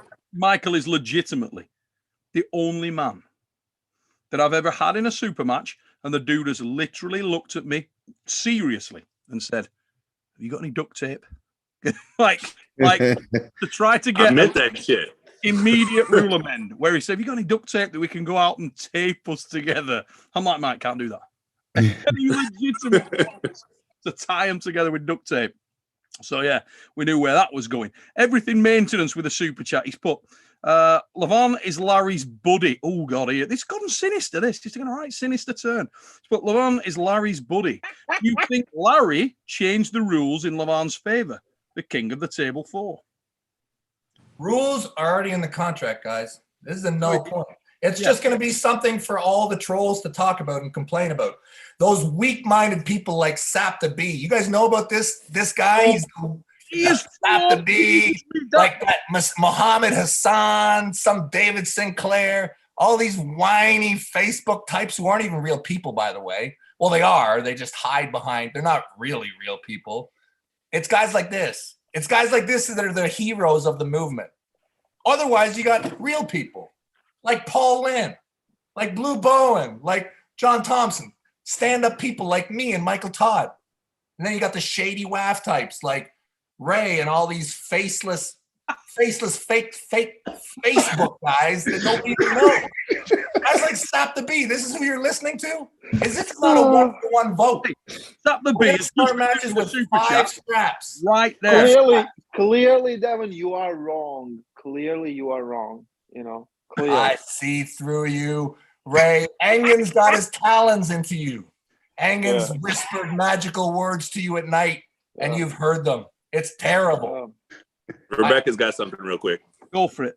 Hey, Devon, you're talking about everybody that, is operating under different names. I was reading, of course, this morning, somebody taking a dig at both you and Michael about how you can't Hod touchings or whatever. Hod touchings, how you can't stand up to arm wrestle, whatever, against Dave, and be a real man, don't hide behind a move or something like that. And I thought, isn't it a little bit ironic that somebody who's hiding behind a name that's not even theirs is telling other men to not hide behind a move? It's just a lot of irony to me. That is an excellent point, Rebecca. See, and these are heroes. Okay, Rebecca Todd, a real life hero.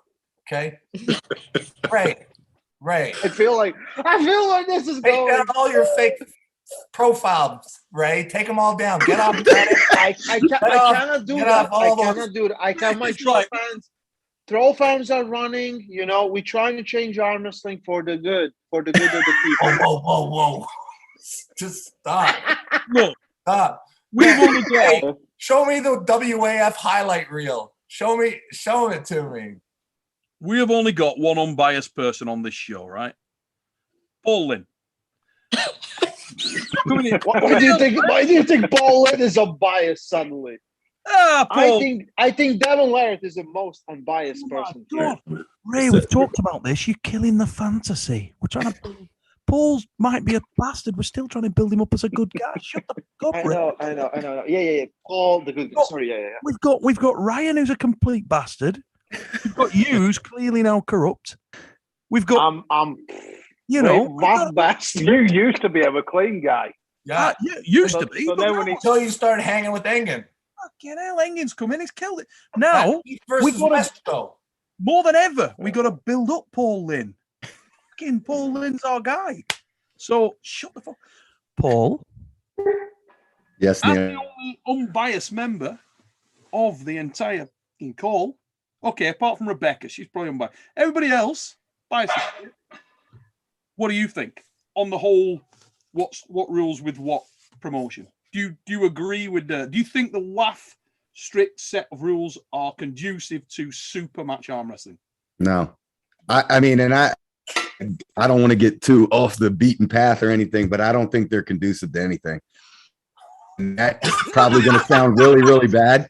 But like, if you have a mega tournament, thousands of entries, that rule set forces it to be like an all-week event, which makes it unwatchable for family, friends, fans, and things like that. And for the rule's sake, and people want to be able to bet it and make it rigid, I understand that aspect. Yeah, I agree with that. For the super match format, if you're going to jam a bunch of cool-ass matches an hour and a half, the last thing we want to see is matches end on fouls. The last thing is stops and starts, and people being able to manipulate the rules to benefit rather than having a running foul system. As far as it goes back to, I answered like the voluntary strap thing 100% personally based on I don't 100% agree with that completely. That could go either way. That I guess there's some aspects of arm wrestling outside the strap, but personally I don't waste my time with it because I think it's just for. Right, we're going to go the complete opposite end of the spectrum and bring in Ryan. Because Ryan, you've been sat center screen. You've not said a great deal tonight. So we're going like now. What do you think? Let's give us your take. I remember when Devon came to Australia in 2014. He said to me, Ryan, the future of arm wrestling in the strap. Don't even bother training outside the strap. And I took that advice. I really did. I trained 98%. Still to this day, I train 98% of my time in the strap because I do think that's where the best parts of the sport are. I think entertainment, Paul touched on it, Devon's touched on it a million times. Entertaining arm wrestling happens in the strap. We are all so sick of it. When I went to the 2015 WAF in Malaysia, I struggled to get excited to watch the finals because it was, I don't know, I felt like it was 50% of the matches were ended on fouls. When I went to the top 8 when I went to the Zloty tour and watched the top 8 finals, 80% of the arm wrestlers didn't even watch it because it was so dry and boring. It is not good for the sport, the WAF rules, in terms of growing the sport, reaching new fans, entertaining. So I am 100% behind the Devon Larratt movement in the strap. And let's be clear here. We are not talking about, you always get jumped on for, you just want the wild, wild west, lawless arm wrestling, no rule. That is not what we are talking about. We're talking about having distinction on rules which are not as rigid in terms of defining wins and losses at any given turn and opportunity on micro fouls. That is what we're talking about. When you get to a situation where many matches are decided, I mean, look at the Hardwood Open, for Christ's sake. I'm sorry to sort of single that out, but you've got a fledgling organization who have clearly gone balls out to do a good event. They've tried to get top-class pullers over there. They've done everything they can. The stream was excellent. So many things in that were really, really good. And yet the arm wrestlers were upset because they felt like they were getting robbed and not getting the chance to do things. There was inconsistencies there that were silly. There were a number of situations, one particularly in the Frodo Hogel and Kurt Niazi match, which everybody been looking forward to, where a foul was called. And when you watch the thing, the foul was called for an elbow infringement after the guy's arms had slipped apart. I mean, for the love of God, what the are we doing? If you've got a situation, the guy's arms slip apart and then the elbow comes off and it's cold, terrible. You know, it just destroys potentially great arm wrestling matches. So it's not. Yeah, sorry, Paul. Go on, mate. Pradeep and I kind of went back and forth a little bit in comments. Pradeep is of the polar opposite perspective. He believes for like legitimacy and better, there needs to be rigid rules. I see what, but I really just point back to other of our mainstream sports and developed over time. We never just started out with any mainstream sport and had and just stuck to them for 100 years. As the sport grows, the rules always adapt. MMA, you can look at football, basketball, any of these things. As the sport grows more mainstream, the fans demand more entertainment and the rules have to oblige. You know, instances, a lot of those mainstream sports, the rules are adaptable now, and also there's significant slippage in them. I mean, even if, you know, let's take what's the biggest sport in the UK, you'd probably have to say it was soccer, right? Or what we call football, soccer, if you're global. Nobody can say that there are not slipping rules in soccer. There just are. The referee has the ability to play advantage. I mean, that in itself is a very old. Look at Neil. Look at American football, Neil. Look at American football. As people started playing fantasy football and scoring became a priority for money to be for viewers to watch, the NFL passively adapted rules for more protection of quarterbacks and receivers, and thus results in a higher scoring. It happens in every sport, and it's inevitable. Because ultimately, people want to enjoy sport. They don't want to enjoy watching referees go out and perform. Yeah, I love Joey. To that is, from a football player's perspective and a defensive football player, to me, I hate all the changes, but that again is my personal perspective, because I can watch a 7-0 game and a minute of it, but everybody else wants to see that 38-35 shootout. And here's the bitter pill to swallow for a lot of guys that are of that absolutely strict mindset, and they talk about the fairness to the arm wrestler.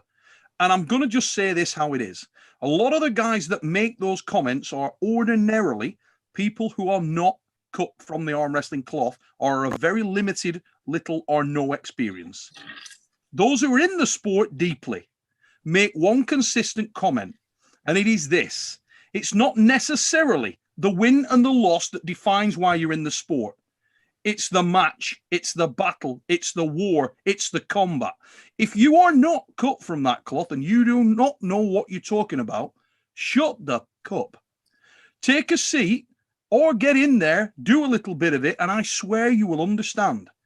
You can go away from a match having been beaten badly and love it.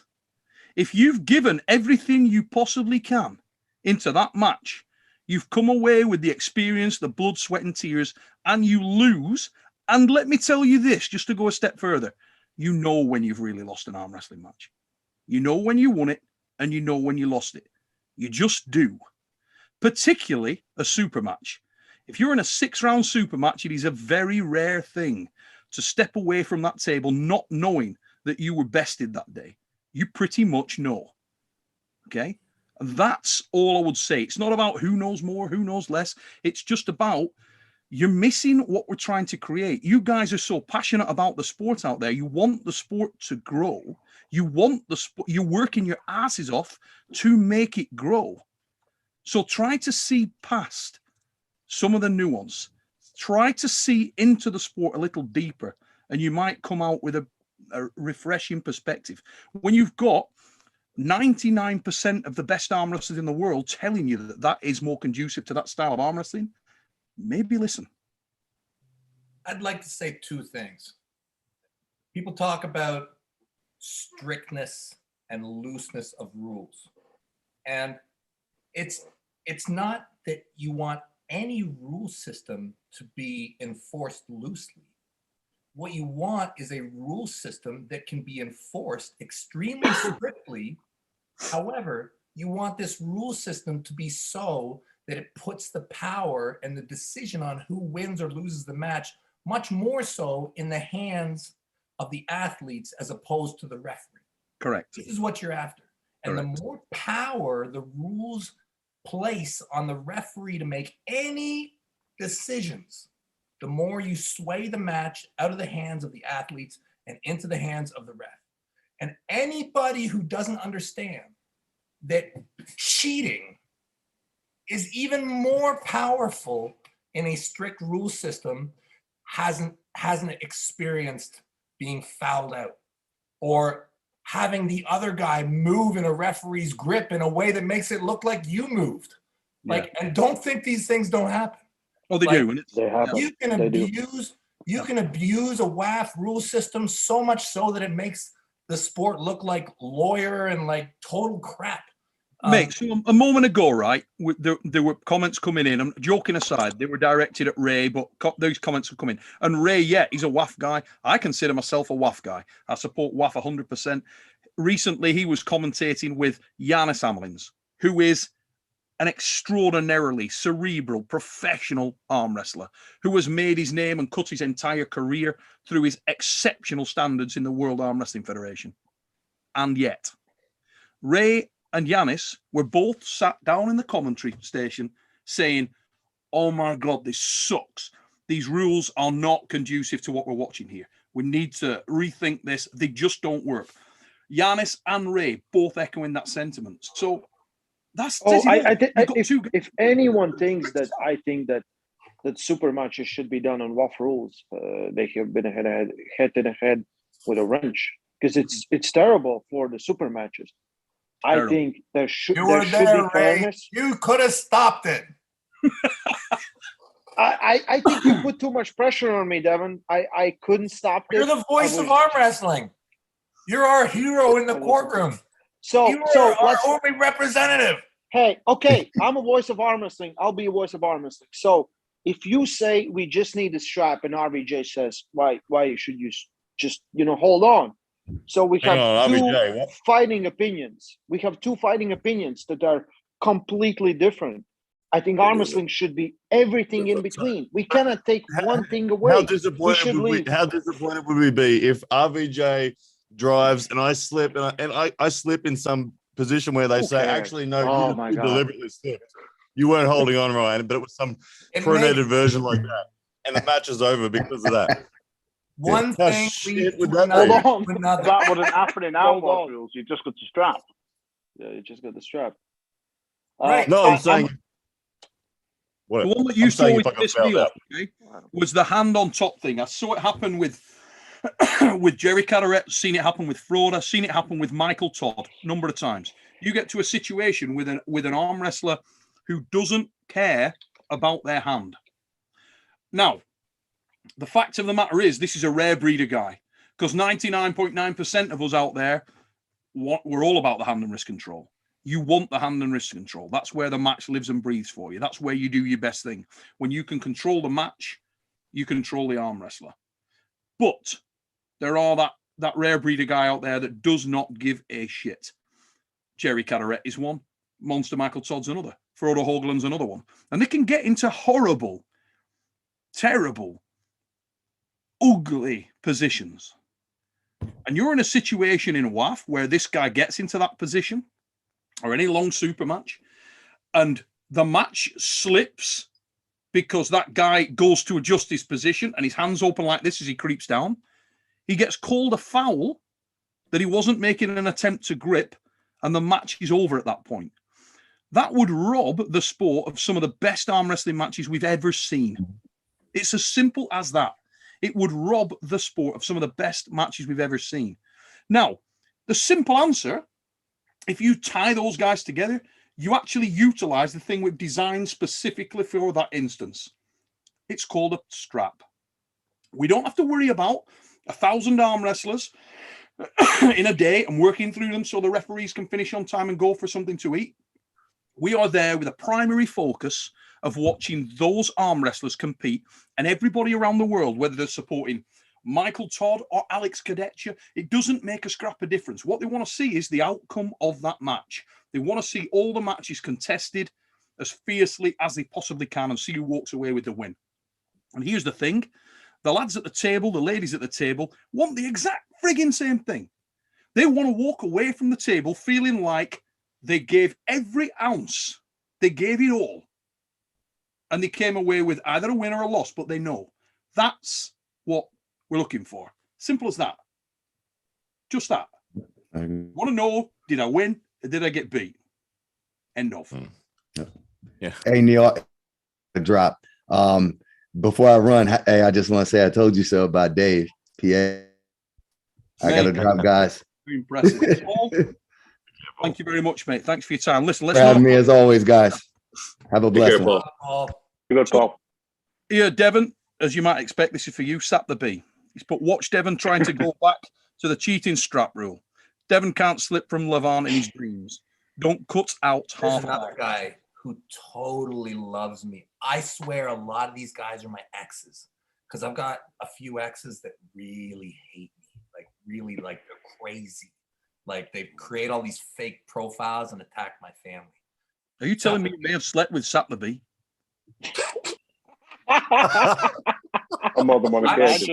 I am sure Muhammad Hassan is one of these girls. I'm sure. You're not telling me that you've. Yeah, don't. No. It was dark and he was drunk. Yeah, remember that time at band camp?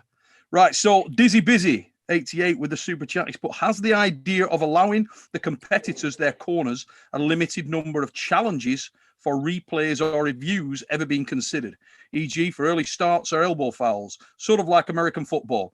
It has been considered and it is currently active. It's called Arm Wars, mate. You can go and check it out. And yes, you do have that opportunity. And we saw it a number of times in our last two events where people wanted to do that. So, Sap the B, straight back at you again, Devon. He's put Devon trying to sue and enforce contracts just to get the straps, using legal avenues just to start in the straps. That's your problem. I'm sure Lavon. The problem when you sign a contract. So I'm the bad guy because I signed a contract and I want to follow it. I'm the bad guy. I'm the bad guy. I'm the exact same. My contract that I signed. Exact same. I signed a contract. Love to meet this guy. Who is it? Hey, listen. Anybody. I know somebody knows who Sap the B is. Please PM me. Let me know who this dude is so I can publicly go after him. It would be so much fun. Money. Do you know who it is? Who knows who it is? He pays with his super chat with Australian money, doesn't he? Australian currency. Yeah, I think he does. Yeah, see that. Yeah, I think he is Aussie. You know him, right? So it's clearly me.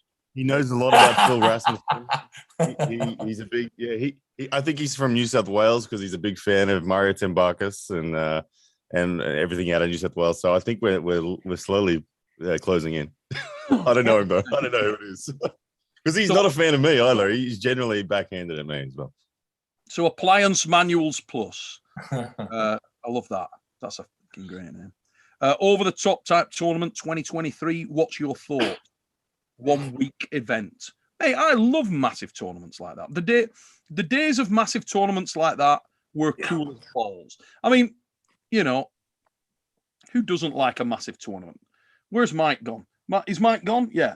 Wait a minute. We'll get him. No, he's got to do a set real quick. He'll be back in about 3. Let me know when Mike gets back on. But John, Mike was getting a pump. Hasn't Australia got an over the top tournament coming up? We do, and April 30, we're replicating it down to the tables and everything, the environment, the format of the tournament, all of it. Yeah, it's going to be the same. I think you guys going to get sued.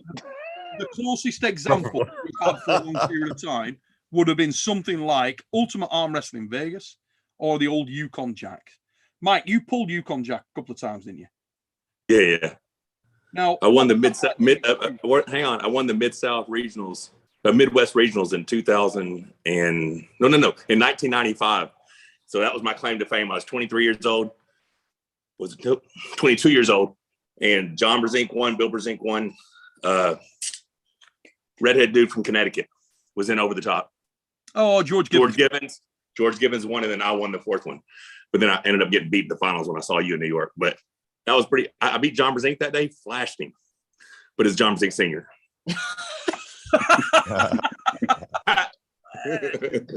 Nice work. But yeah, I think everybody, I mean, Ray, you're obviously an evil waff guy. But obviously, what do you think about just over the top style, crazy big ass glitz and glamour tournament? What they're not to like. I think we need more tournaments. I think everything we need more. We need more of everything in arm wrestling. So why not? I don't know. What's the correct answer in this one? I think when the world opens up, it's going to make life a lot easier. I mean, it's a very, very complicated situation we've just come off the back of, let's be honest. But yeah. It was a very special set of circumstances that come together to make Over the Top happen, though. And for those to happen again, another, Hollywood movie, blah, blah, blah. There's a lot that has to come together to make that work. Devon's working on it. Getting Over the Top too. Let's go. Hey, Neil. Neil, I got two options. One, I can get off the chat, or I can just exit the screen every few minutes to do a set. Which would you prefer? Exit the screen. Okay. Yeah. I'll be back. Yeah, smack a set out, come back on. So Mike versus Hutchings is going to be incredible. Mate, that's a great match. Todd's looking amazing, and Todd's endurance is really, really high. But I always remember he said one thing to me when I was talking to him on our sort of Deep Inside with Todd Hutchins. And he said, yeah, a lot of people, he said, I've got my own opinions on that. And it's about degree of work in the match. And a lot of the time, because I've got best in class strength, which let's be honest, he clearly does, anywhere near that weight class. The fact that he's such a small man and he's pulling, and I'm not knocking him, but he's not a big dude. And he can pull for power with pretty much anyone in the world. He said, if I'm having to work very, very, very hard in a match, then maybe my endurance isn't that impressive.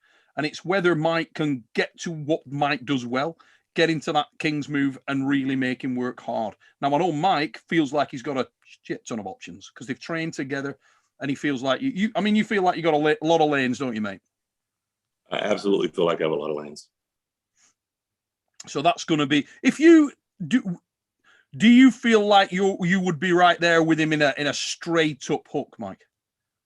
Man, I was delusional because I could beat Corey in a hook. I assumed I could beat everyone near his level in a hook, and apparently those lanes only work on Corey.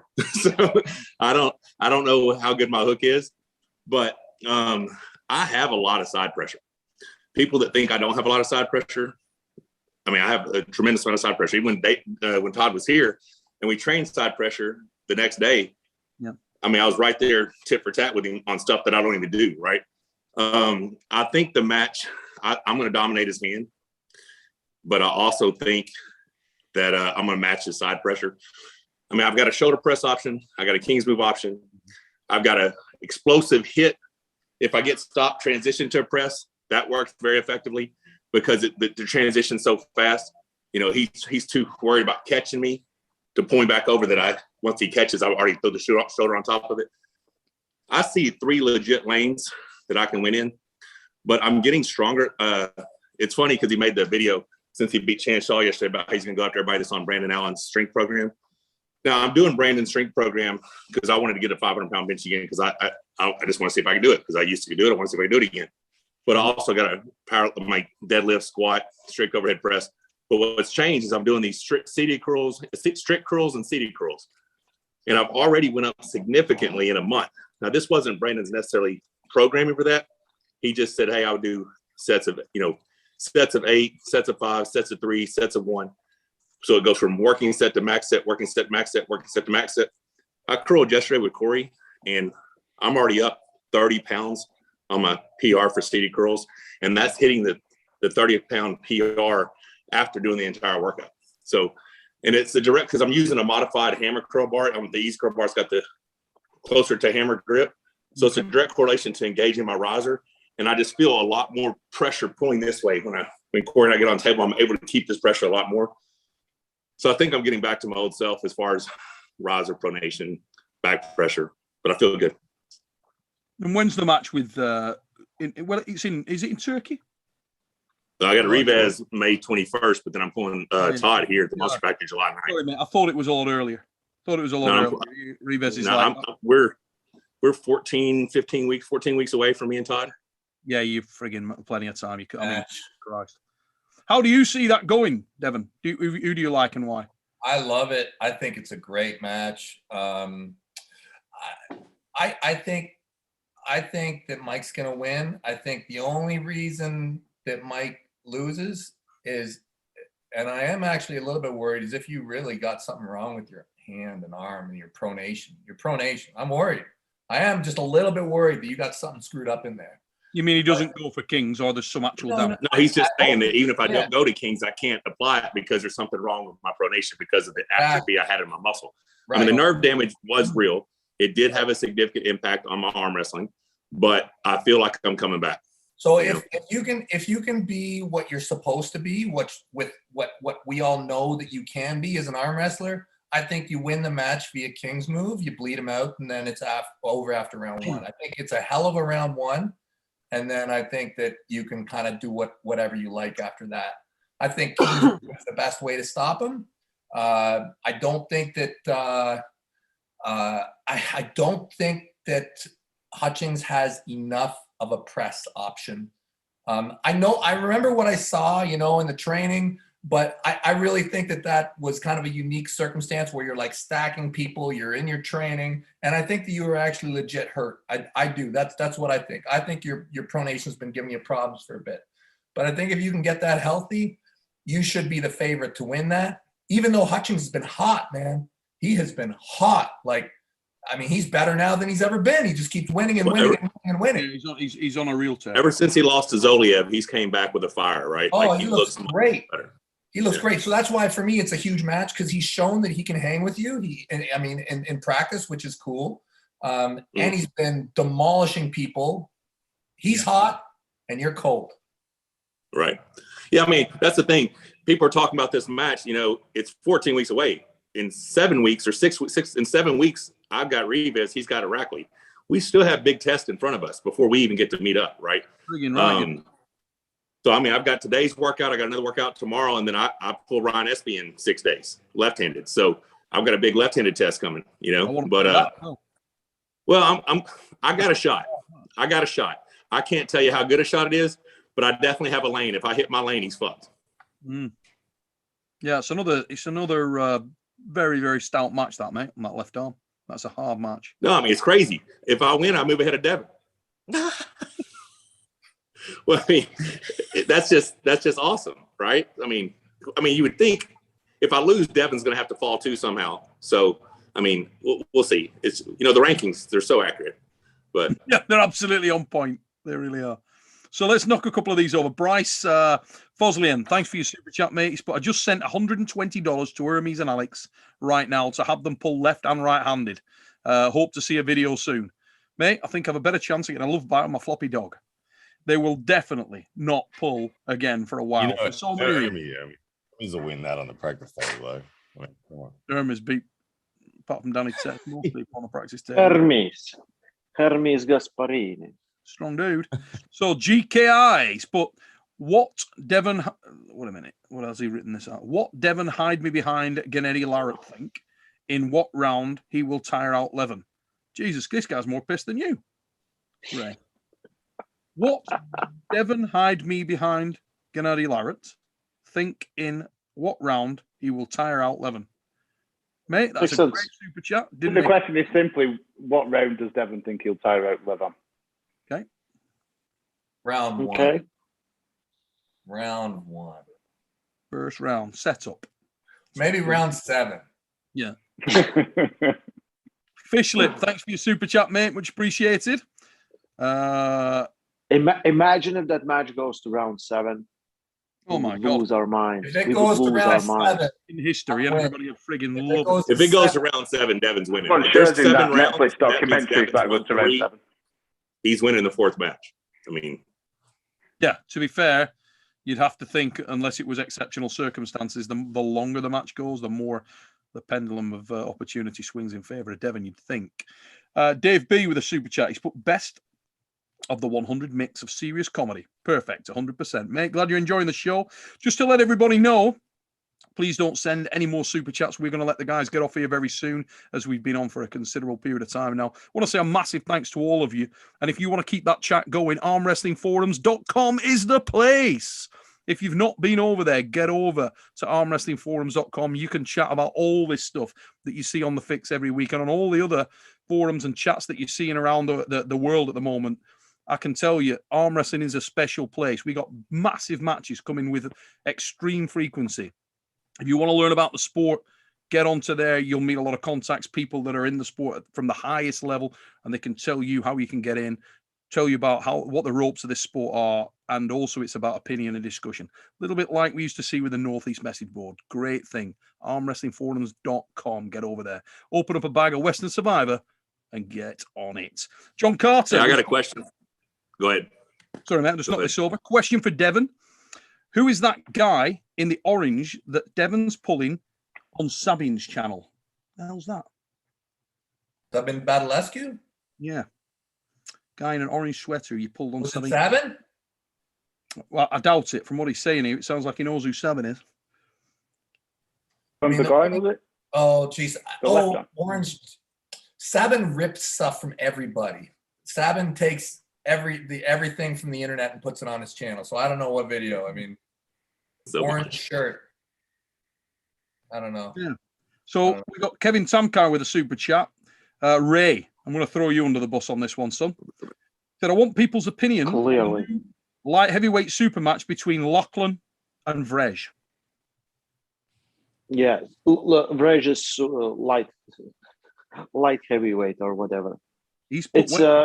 I think it's an interesting match, but it's, if Lachlan wants to rise the ranks of his class, he should be pulling someone in his class. Vrej is he was pulling 75, maybe he's now 85 or maybe more, but it's different weight class guy. I would better see Lachlan pulling someone in his class. I don't know. Vrej did pretty well against Marcio. It doesn't matter how good he does. He can do excellent against anyone. Mm-hmm. Yeah.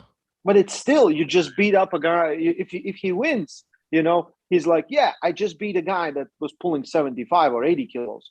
If he loses, he's like, I just got killed by a guy that pulls 75 or 80 kilos.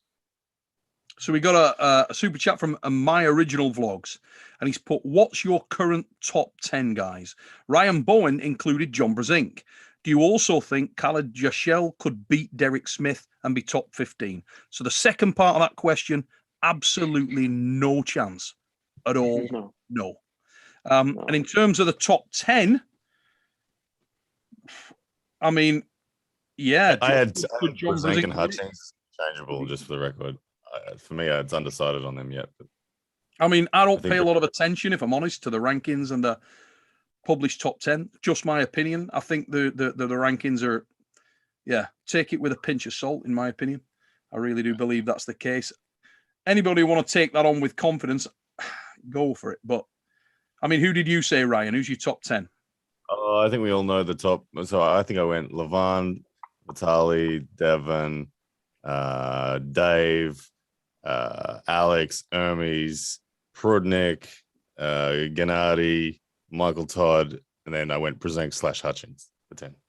Mm-hmm. There's so many. I don't understand the Prudnik. I don't understand Prudnik. He beat Morzov. Why would he be ranked ahead of Gennady or me?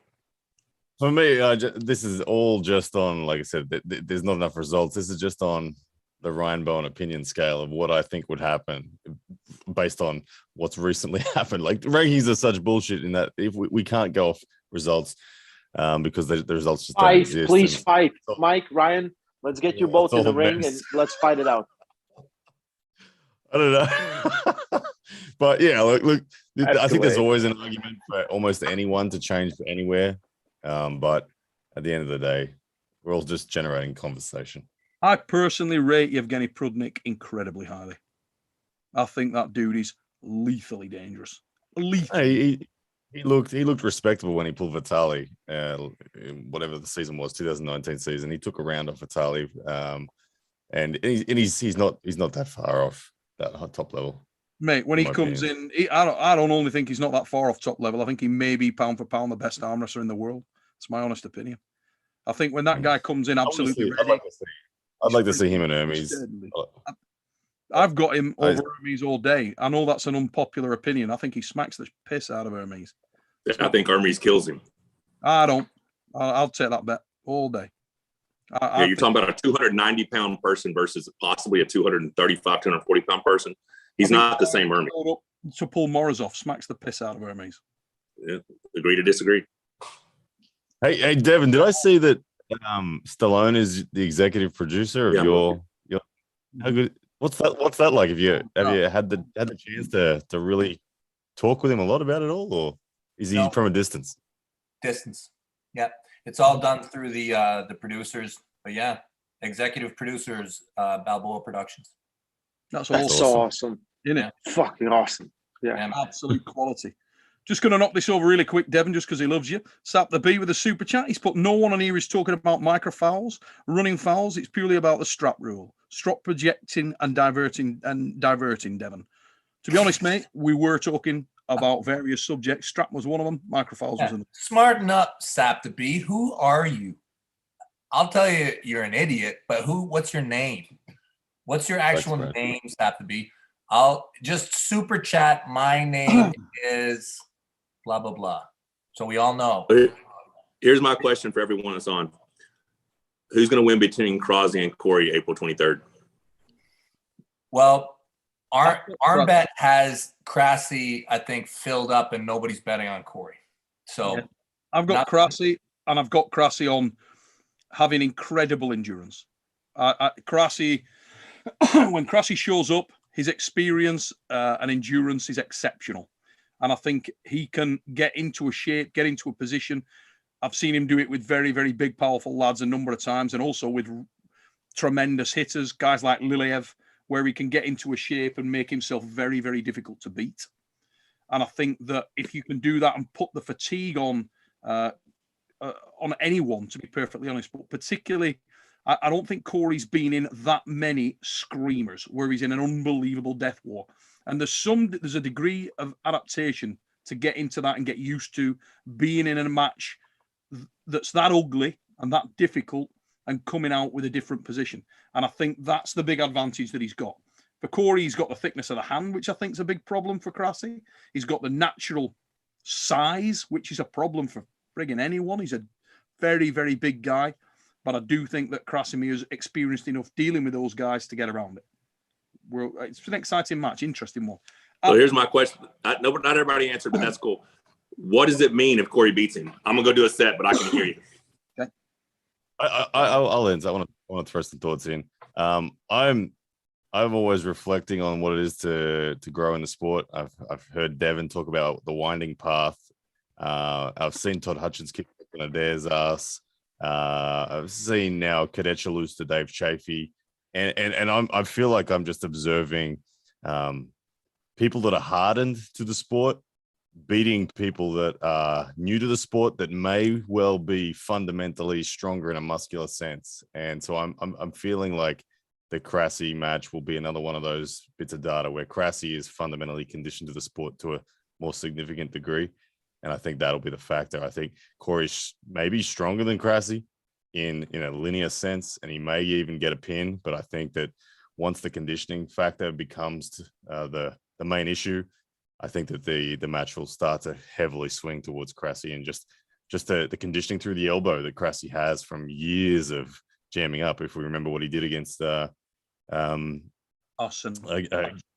Yeah. What he did in that massive super match there, where he was able to just dig it back. So I think that Crassi will take it, but it might be a 3-1 or something like that. So if he wins, what's it mean for arm wrestling? What's it mean for Corey in the sport? Number 10. Number 10. Yeah. According to those one rankings. Yeah. Crosby's number 10 on the world arm wrestling rankings. Yeah. Currently. Yeah, that's wrong. That's wrong. That's wrong. Yeah, but if it's wrong, it doesn't matter. That's where Corey should still go. Neil, congrats on your 100th show, man. Thank you very much, mate, and thanks for giving us your time tonight. Really great to have you on. I appreciate it a lot, man. Love all you guys. Neil, I can't believe what you've done to the sport. I listen to this show every single time I have a long workout, so I can't wait till it's at 1,000. Thanks, mate. Thank you very much. And Ray, I know you're still on our side deep down. You're a little bit like Anakin Skywalker, okay, where they're getting coming to the dark side. Yeah. But I know that you'll always come back. Okay, I know. Okay, so I still don't understand what's the like. Not giving up on you, Ray. I'm not giving up on you. Okay, cool. Because you don't write while you're pissing. That's what it is. Devon, super chat just come in for you, mate. Just hold fire 1 second. From Moritz Gesler, and he's put, Devon, are we going to see you go bald for Lavon? I'm going bald anyway, so it's inevitable. So you're going to shave it all off? Regardless whether I cut my hair or not, you're going to see it at some point. Yeah. And he's put, when are you going to show Hermes who's his daddy in arm wrestling? Will you ever pull him? I'm never going to pull Hermes. Never. He can forget about it. He can just keep on dreaming. Yeah. Mate, thanks for your time. Love you guys. Bye, Devon. So I went to my YouTube and just opened and I have comments like 3 in a row. Ray, you single-handedly ruined arm wrestling. So same comment under the videos. Like, fucking hell. Just to go back to your question, Mike, I think it's huge for Corey, and I think it'll open up a lot of these matches that he's been chasing. And I'd love to see it. Me too. I mean, I'm excited to see it. I think there is a lane, and I think, like Neil said, his thickness of his hand is going to be problematic, in my opinion. It is such a massive, thick hand to grab a hold of, and when you're trying to cup somebody in, when their hand's that thick, I feel like he's going to get turned up on his bicep. It's just, I see that happening, but I might be wrong. We'll find out in 20 days. So, yeah, it's one thing I'll tell you is that you've got to have a massive degree of respect for fellas who are really chasing it. Anyone who's getting out there and really putting it on the block. And there's not many people doing that more than Corey West is. I also say that there's a few guys out there. I mean, Chance Shaw. You got to say Chance is ready to bite off any size of segment. He will pull a guy. He's not bothered. He gets out there and he puts it out there. Fair play to the lad. Corey's another one. He's getting out there and he is, with frequency, taking on top-class competition. And this is yet another example of it. So fair play to you, mate. If you continue like that, win, lose, or draw this match, you get an amazing experience. And with his natural genetic potential, I'm sure he can't help but go on to be an absolute slayer in the future. And he bloody deserves to, because that is a lovely lad as well. And he's grafting. He's putting time in. He's giving every ounce in there. And if you meet Corey, you can't help but love him. He's a fantastic bloke. Really is. He's pulling Ryan Espy May 21st left-handed. He's back-to-back, dude. He's absolutely on it. Mr. Perkley 80, mate, I love you. Thank you very much for your super chat. Massively beneficial. Really appreciate your support. And to everybody who's super chatted tonight, guys, it helps the channel immeasurably. Sap the Beat, he's just put my name is Bend Over. Oof, I'll tell you what, Sap, you get Ben Bend Over's come in with a super chat at $4.99. He's put King of the Table 5. They've already announced Larry Wheels versus a pickle jar. I got a pickle jar after the second round. I wonder how much stick Larry's going to take. You got a feel for the lad. I mean, Michael, what do you think of Larry? In that you spend so much time with him out there, you almost started that whole Larry Wheels focus thing, and you really assisted with that one. Do you think there's anything in the fact that he's conditioned himself into such an explosive drag car of an athlete that the format just doesn't suit him? Do you think he'd do better in main draw with longer breaks? And that could be it. I mean, I like Larry a lot. His passion, his commitment to what he loves is awesome. I still think he's got great potential. I do think he still needs to find himself. I think he's had so many top level guys try to show him what to do, where to do, and he just needs to find out what he's most comfortable with. I think he ends up getting up there on the go, and he starts second guessing himself. What should I do? Should I do? Because I heard him say, "Well, my hand's pumped. I'm just going to do a bent wrist press." Well, he's got the worst bent wrist press in the world. I mean, you can't try that. That was horrible, And that's when Colin killed him. I would love to see him working on his riser and his pronation and getting in some outside arm wrestling and having the hook as a go-to. Trying to force the hook it's just okay. So check this out. We're talking about Crosby. Crosby got crushed by Arson trying to hook him. It was only when he decided to match him in a top row, slip, go to the strap, match him back pressure, then sink his hook that he's able to beat Arson. You couldn't hook Arson, right? So when you're trying to hook these really good top rollers, it happens on occasion, but you'd be much better off just matching back pressure with them.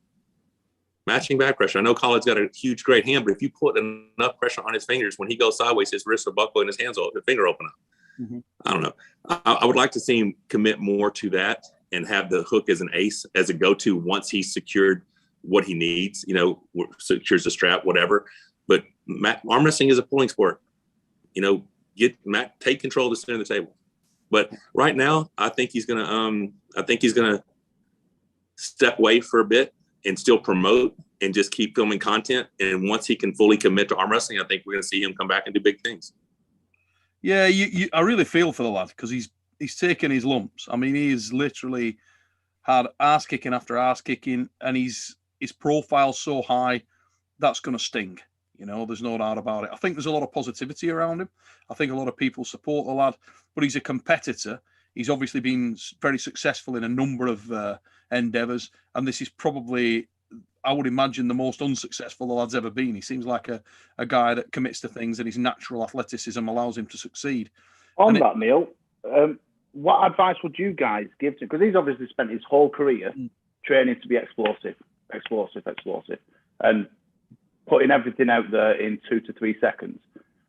What advice would you give him, everybody on the chat, to try and adapt that into? It's interesting because for other things that he does, that's an extreme weapon, and it can be an extreme weapon for arm wrestling if you are efficient. If you're efficient in getting through people very quickly. Larry is not explosive on an arm wrestling table as such. He's not efficient. He's having to work his way through things, and his body efficiency isn't there at the highest level yet.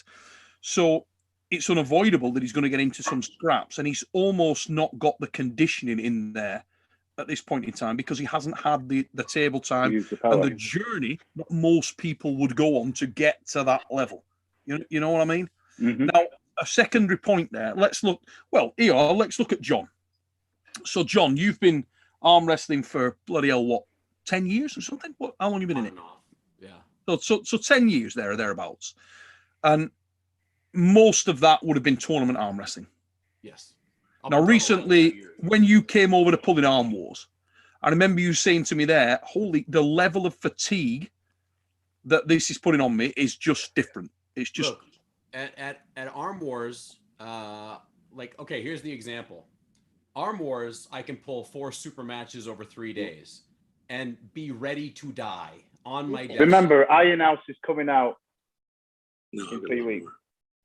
Yeah, coming out soon. So prepare yourselves for that spoilers. nonsense because it's going to be ridiculous. But furthermore, I went to Winter Blast and I pulled 45 matches over 8 classes, and I was ready to after pull for hours. It was not a problem, right? It's a different situation. Yeah.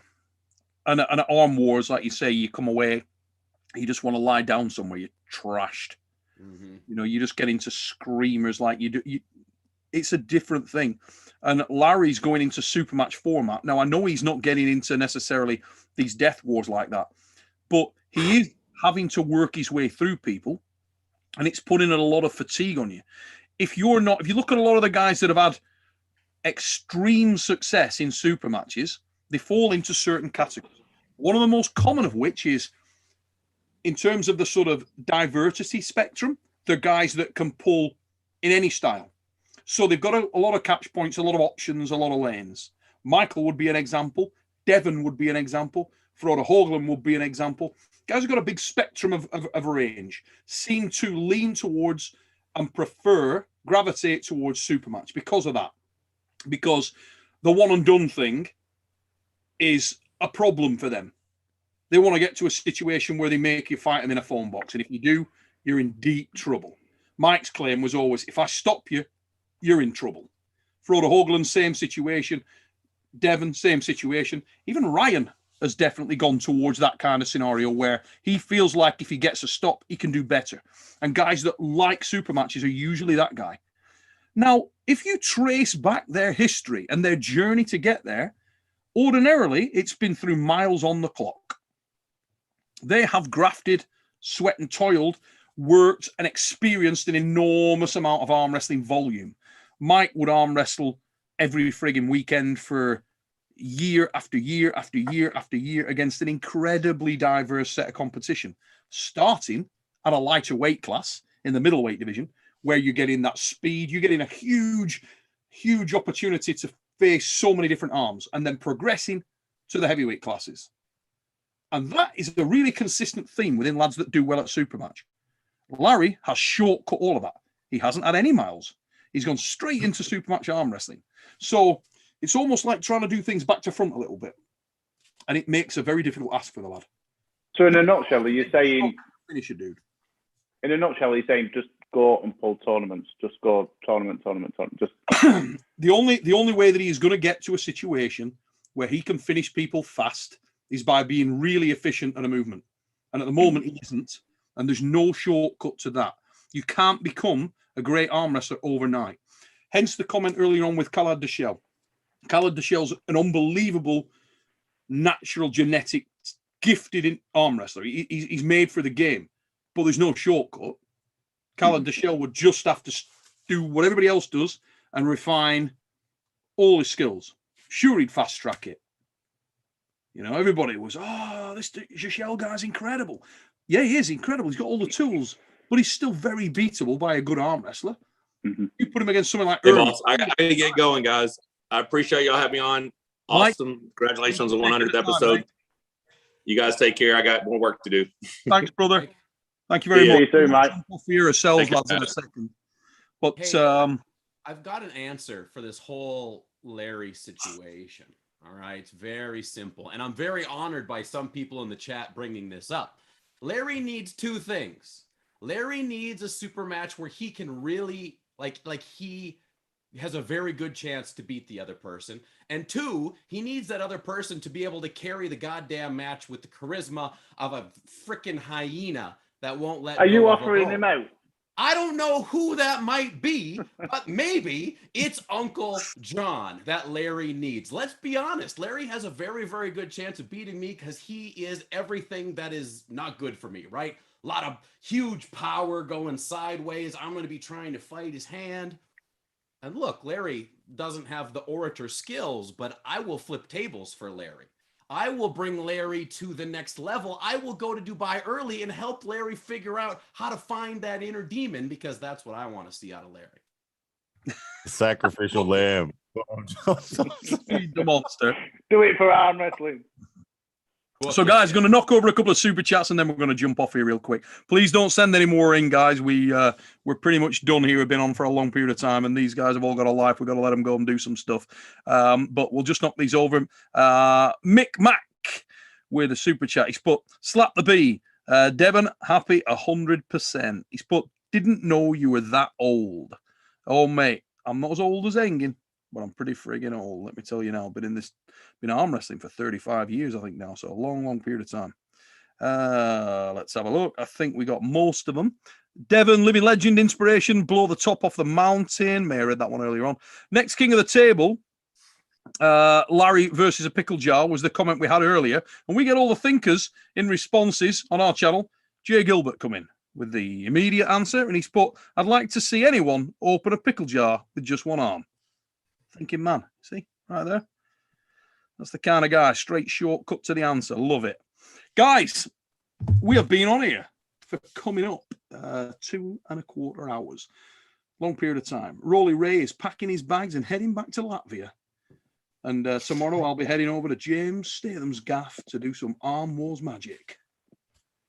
And we are going to let these guys go. Ryan's had about an hour's sleep in 3 days. He's been commentating on lives and Christ knows what. This was the Fix Show 100. And I cannot finish the damn thing without saying an enormous thank you to Ryan Bowen, to Paul Lynn, to Ray Lipinge, because, lads, you've been there since the start, and I can honestly say I have really had a lot of fun making these episodes with you. Thank you, John Thompson, for jumping on here regularly with us recently.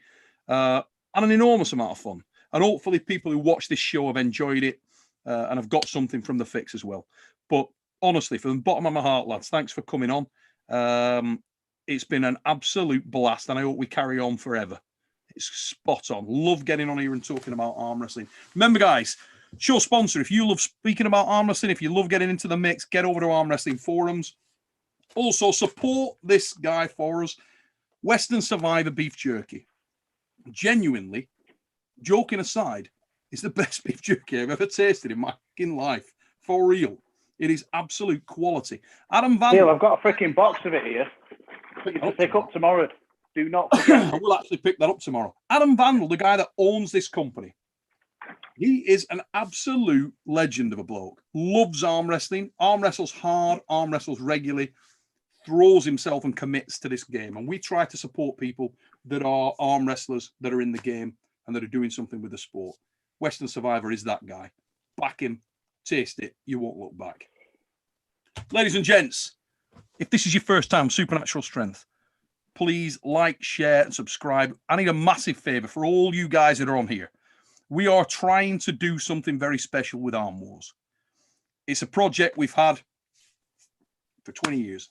I've been lucky enough to meet the guy that's on the screen right there, James Statham. This fella has allowed... Not as lucky as I was to meet you. But look, joking aside, I've had a vision for the sport of arm wrestling and I wanted to show Arm Wars. I've talked about it for year after year after year after year. Never had the skill and the know-how to be able to bring it to fruition. This man does. He can see it. When I talk to him about it, he's starting to put this thing together. I get a lot of comments on the channel and they say, oh, Neil, you've done a great job with this, done an awesome job with this. What I've done with this is tell this fella what I wanted to do, tell him the concept, and he plays around with it. Say, what about that? He puts things together. It just so happens we are pretty much aligned with what we're looking. We're not finished. We're not done. There are a lot of other things. But James is also bringing stuff in there as well and trying to reinvent it a little bit. And I will learn stuff from him because he's got the technical know-how to do what I couldn't. So it's exciting times, but ultimately we need the arm wrestling community. We need your backing. We need your support. And if you can give us that, I promise we're going to bring you something very, very special. We've started it now. You can see the outline. Please support us. Get over to the new Arm Wars channel. Get over to the new Arm Wars Facebook page and help us out. We need your support. And there's a lot more that we are capable of doing and really want to do, but we can't do it without you guys. And it's as simple as that. We have plans and the knowledge and know-how to really take this stratospheric, but we need you guys. We need you guys. And let's not change the subject, Neil. Everybody in the chat, can you, as well as just the chat, just go to the comments of this video afterwards and just show your appreciation for Neil and the guys of the crew, the guys of the fix, and yeah, that's the place to show your appreciation because it lasts. This is the centenary show, and thank you, guys. Yeah, genuinely, thanks for everybody who's come on and chatted tonight, guys. Really, really appreciate you all. We love you. We do appreciate you. We've had Dave68 come in with a super chat right there, and he's put, thoroughly enjoyed episode 100. Cheers, gents. And try to kick Devon kick some ass. Mate, I know he's going to give it everything he can. And Lavon is two lovely lads. We couldn't have two better guys representing the pinnacle of our sport. Lavon and Devon are both acid individuals. They're both fantastic lads. They're both wonderful arm wrestlers. And it's an exciting prospect. We're getting the two biggest names in the sport colliding head to head, and it's not too far away. And the good news is we've got a lot of match action leading up to that as well. We're not done. If you are visiting for the first time and you don't know the guys that are on the show with me here, please go over and check them out. Ray Lipins, the guy at the bottom of the screen there. The guy's been up. He's in Dubai. It's the middle of the goddamn night. He works his ass off for the sport of arm wrestling. He's everywhere and anywhere. He is the voice of arm wrestling. If you're not subscribed to Voice of Arm Wrestling, please get over there and do so. If you're new to the sport, that is where you want to head. If you've been in the sport for 20 years, 30 years, go over there and you'll learn something anyway. Get over and support this fella. Ryan Blue Bowen is the man in the center of the screen there with the porno background all lit up. You can get everything at pound for pound, whether it's equipment, handles, straps, shirts, merch. You get 15% off with the code Supernatural. And Ryan needs you backing. He also lost his Facebook page recently, and that hammered the guy in terms of his income streams. He's got a young family to support, and this is what he does for a living. He's one of our most giving guys in the game. This fella loves arm wrestling, and he constantly keeps that churn going. He wants people to get involved in arm wrestling. He's done magical things. Get over there and help this guy out and support his Facebook page. Uncle John is one of the coolest dudes I have ever met in this game. Haven't known this fella long. I absolutely love him. He's as straight as an arrow. He pulls his balls off. He's in some of the best matches I've seen in a long time. You need to watch Iron House. Let's fucking go. If you're not subscribed to Uncle John's Arm Wrestling Show, give your head a wobble. Get over there, lads. Get over there, ladies. And sub. We're going to knock it on the head there. Thank you. Sorry, just very, very quickly. There's some serious action coming from that man there who's over in Dubai. Sat there, all quite. There's some serious action coming from that guy in the Iron House. Whew! Immoral. Yes. Yeah. You know what's coming. Yeah, is it? Mate, 22nd of April, Iron House kicks off. Get over there. Get sub. New Arm Wars channel. Ladies and gents, thanks for checking us out. Thanks for taking the time. Really appreciate it. All the very best to you and your families. And until we see you next time here on Supernatural Strength, take it easy, peeps.